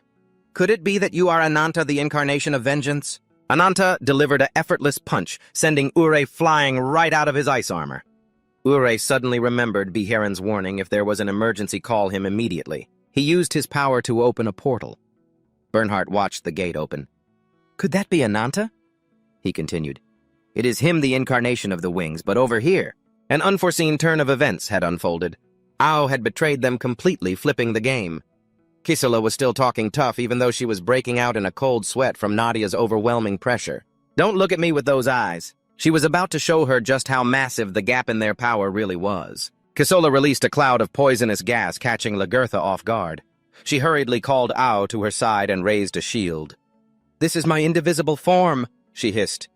"Suffer and die in my wave of toxins." But Nadia just remained calm, cutting right to the heart of Kisola's insecurity. "You are struggling, lost in fear and humiliation." Every one of Kisola's attacks was easily blocked by Nadia. Frustrated, she shrieked, "Damn it! Her corrosive poison wasn't working on Nadia at all. Fine, then I'll just tear you to shreds with my own hands." But before she could even lay a finger on Nadia, she was dragged into a pitch-black void, dark as ink. Kisola stared, bewildered. "What? What is this?" She seemed exhausted, falling right out of her own giant centipede form, screaming, "No, no, no!" It was all so ridiculous. Nadia had intended to completely overwhelm her in this direct confrontation. Lagertha broke into a cold sweat as she watched Nadia. "So that is your true core energy." Ao spoke up, "Looks like you've won." And then the moment no one expected. Ao drove his sword straight through Nadia's heart. Just as Lagertha was distracted, Mania and Akara seized control of her. Kisela burst into loud, gleeful laughter. Lagertha, heartbroken and furious, shouted, "Why? Why did you betray them, Ao?" But he just responded coldly, "I'm sorry. One day the truth will come to light." Lagertha was left trembling at the sight before her. This couldn't be happening. Even now she could still feel the rage directed at the incarnation of the wings within him. Ao replied calmly, "That's exactly why it was so easy to trick you. Just to create a distraction. Her eyes, which could see through the essence of human nature that anger toward the incarnation of the wings inside him, couldn't have been a lie." Mania smugly stepped on Lagertha's head, pinning her to the ground. "Shut your mouth, little queen." Ao told them that if they wanted to easily finish off the rest of the army commanders, it was best not to harm the queen yet. He turned his head and urged Kisela to clean up this mess. "Hurry up." Kisela had realized he was the spy Juyo had mentioned, but so what? How dare he give orders to her? Ao shot her a disgusted look. "Who do you think all of this is for, huh? If you hadn't almost gotten yourself killed, I wouldn't have had to intervene. Now the incarnation of conquest has already lost. Quick, the power will—" But before he could finish, Nadia, who had been stabbed seconds ago, slowly stood up. Ao stared at her in shock as if she hadn't taken any damage at all. "Wake up! How is this possible? You were clearly run through the heart." But Nadia was no longer the Nadia they knew. Ao quickly grabbed Kisela, hoisting her onto his shoulder, and took flight, leaving Mania and Akara in a panic. What? What on earth is this? Is Nadia's curse consuming those two? Let the light guide your mind, Nadia. A man greeted her gently. "It's so nice to meet you, big sister. I think now I can finally get closer to the person inside of yours. What is needed to open the horizon of the world is the sublimation of the branches within. The desires of the possessor, these two things are the world of imagination, vivid seeking to change the world whenever it pleases. Look at it, the world you dream of is so bright and beautiful a place without a single stain. Would you like to join me in leading the change for this world? The incarnation of nature. Or was it Senunos, the incarnation of magic?" Nadia woke up feeling groggy and found herself lying on a sandy beach, the ocean before her glowing a deep red. Where am I? "I was just fighting a moment ago." And my heart, it was stabbed through. Nadia touched the gaping wound on her body, wondering how she was still alive, when a voice from behind her whispered, "Because from the very beginning you were neither alive nor dead. Nice to meet you, Nadia." A girl who looked 80 to 90% like her, but with piercing red eyes, stepped toward her. "Who are you? It seems you really don't know anything yet, do you? No wonder you didn't hesitate at all when you summoned me." She smiled and dropped a shocking revelation right there and then. "Your heart has stopped beating, being controlled by a raven corpse like a puppet. I suppose that heartbeat of yours is just an artificial one created by the power of the branch. I have been waiting for you for such a long time, because I wanted to stand face to face with you like this. At some point, but I couldn't because as long as you hold the reins, I will only ever be your shadow." Nadia shouted loudly, "Cut the nonsense, you who look exactly like me. Who on earth are you? My name is Senunot, the very first evil god of this world." She smiled, introducing herself with a wicked, devious grin. With that evil smile, her eyes glowed deep red before turning pitch black as she formally introduced herself to Nadia. The gloomy sky from moments ago suddenly shifted into brilliant, blinding sunlight. In the primordial age during the era of myths, there existed a divine beast, the embodiment of magic that was granted a human form in the vast forest to the west. A place overflowing with the blessings of Mother Nature where the local inhabitants dwelled. They revered that day as a prophecy to be worshipped. At the same time, an embodiment appeared whose name meant one who possessed both horns and wealth, Senunot. A mortal creature transient by nature, always in search of beauty. Through generations and their own harmony, Senunot joined them in praying for eternal peace, never knowing that it was merely a pipe dream, a culture of races. In a time of violence, all aspects of humanity became nothing but raw meat for the desires of others, turning the world into a place where slaughter became the natural order of things. The 6 embodiments at that time. On one hand, they were terrifying punishers. On the other, they were stern arbitrators standing to protect humanity. And then one day, an unannounced spark of invasion, of massive scale, swallowed the entire forest. The invaders in golden armor were a powerful army gathered from heroes led by the warrior embodiment Lyoga. The forest tribes stood up to fight against dozens of invading enemies and to protect those they loved. Senunot also threw themselves into the battlefield. The battle ended with countless lives fallen and the forest completely burned to the ground. Senunot stood tall, bracing against spears and arrows piercing straight through their body. Lauga stepped close to Senunot. A magnificent ending for one chosen by the supreme god. I will carve your death deep into this heart of mine. Senunot turned, looking stunned. Laoga, a warrior known as the respectable Lion King. How could you be the mastermind behind such a brutal massacre? I do not expect you to forgive me. For the sake of the greater cause, I am prepared to bear the infamy of being a cruel murderer. What did you say? There was a prophecy from Luna, the embodiment of sorcery, who possessed the ability to foresee the future.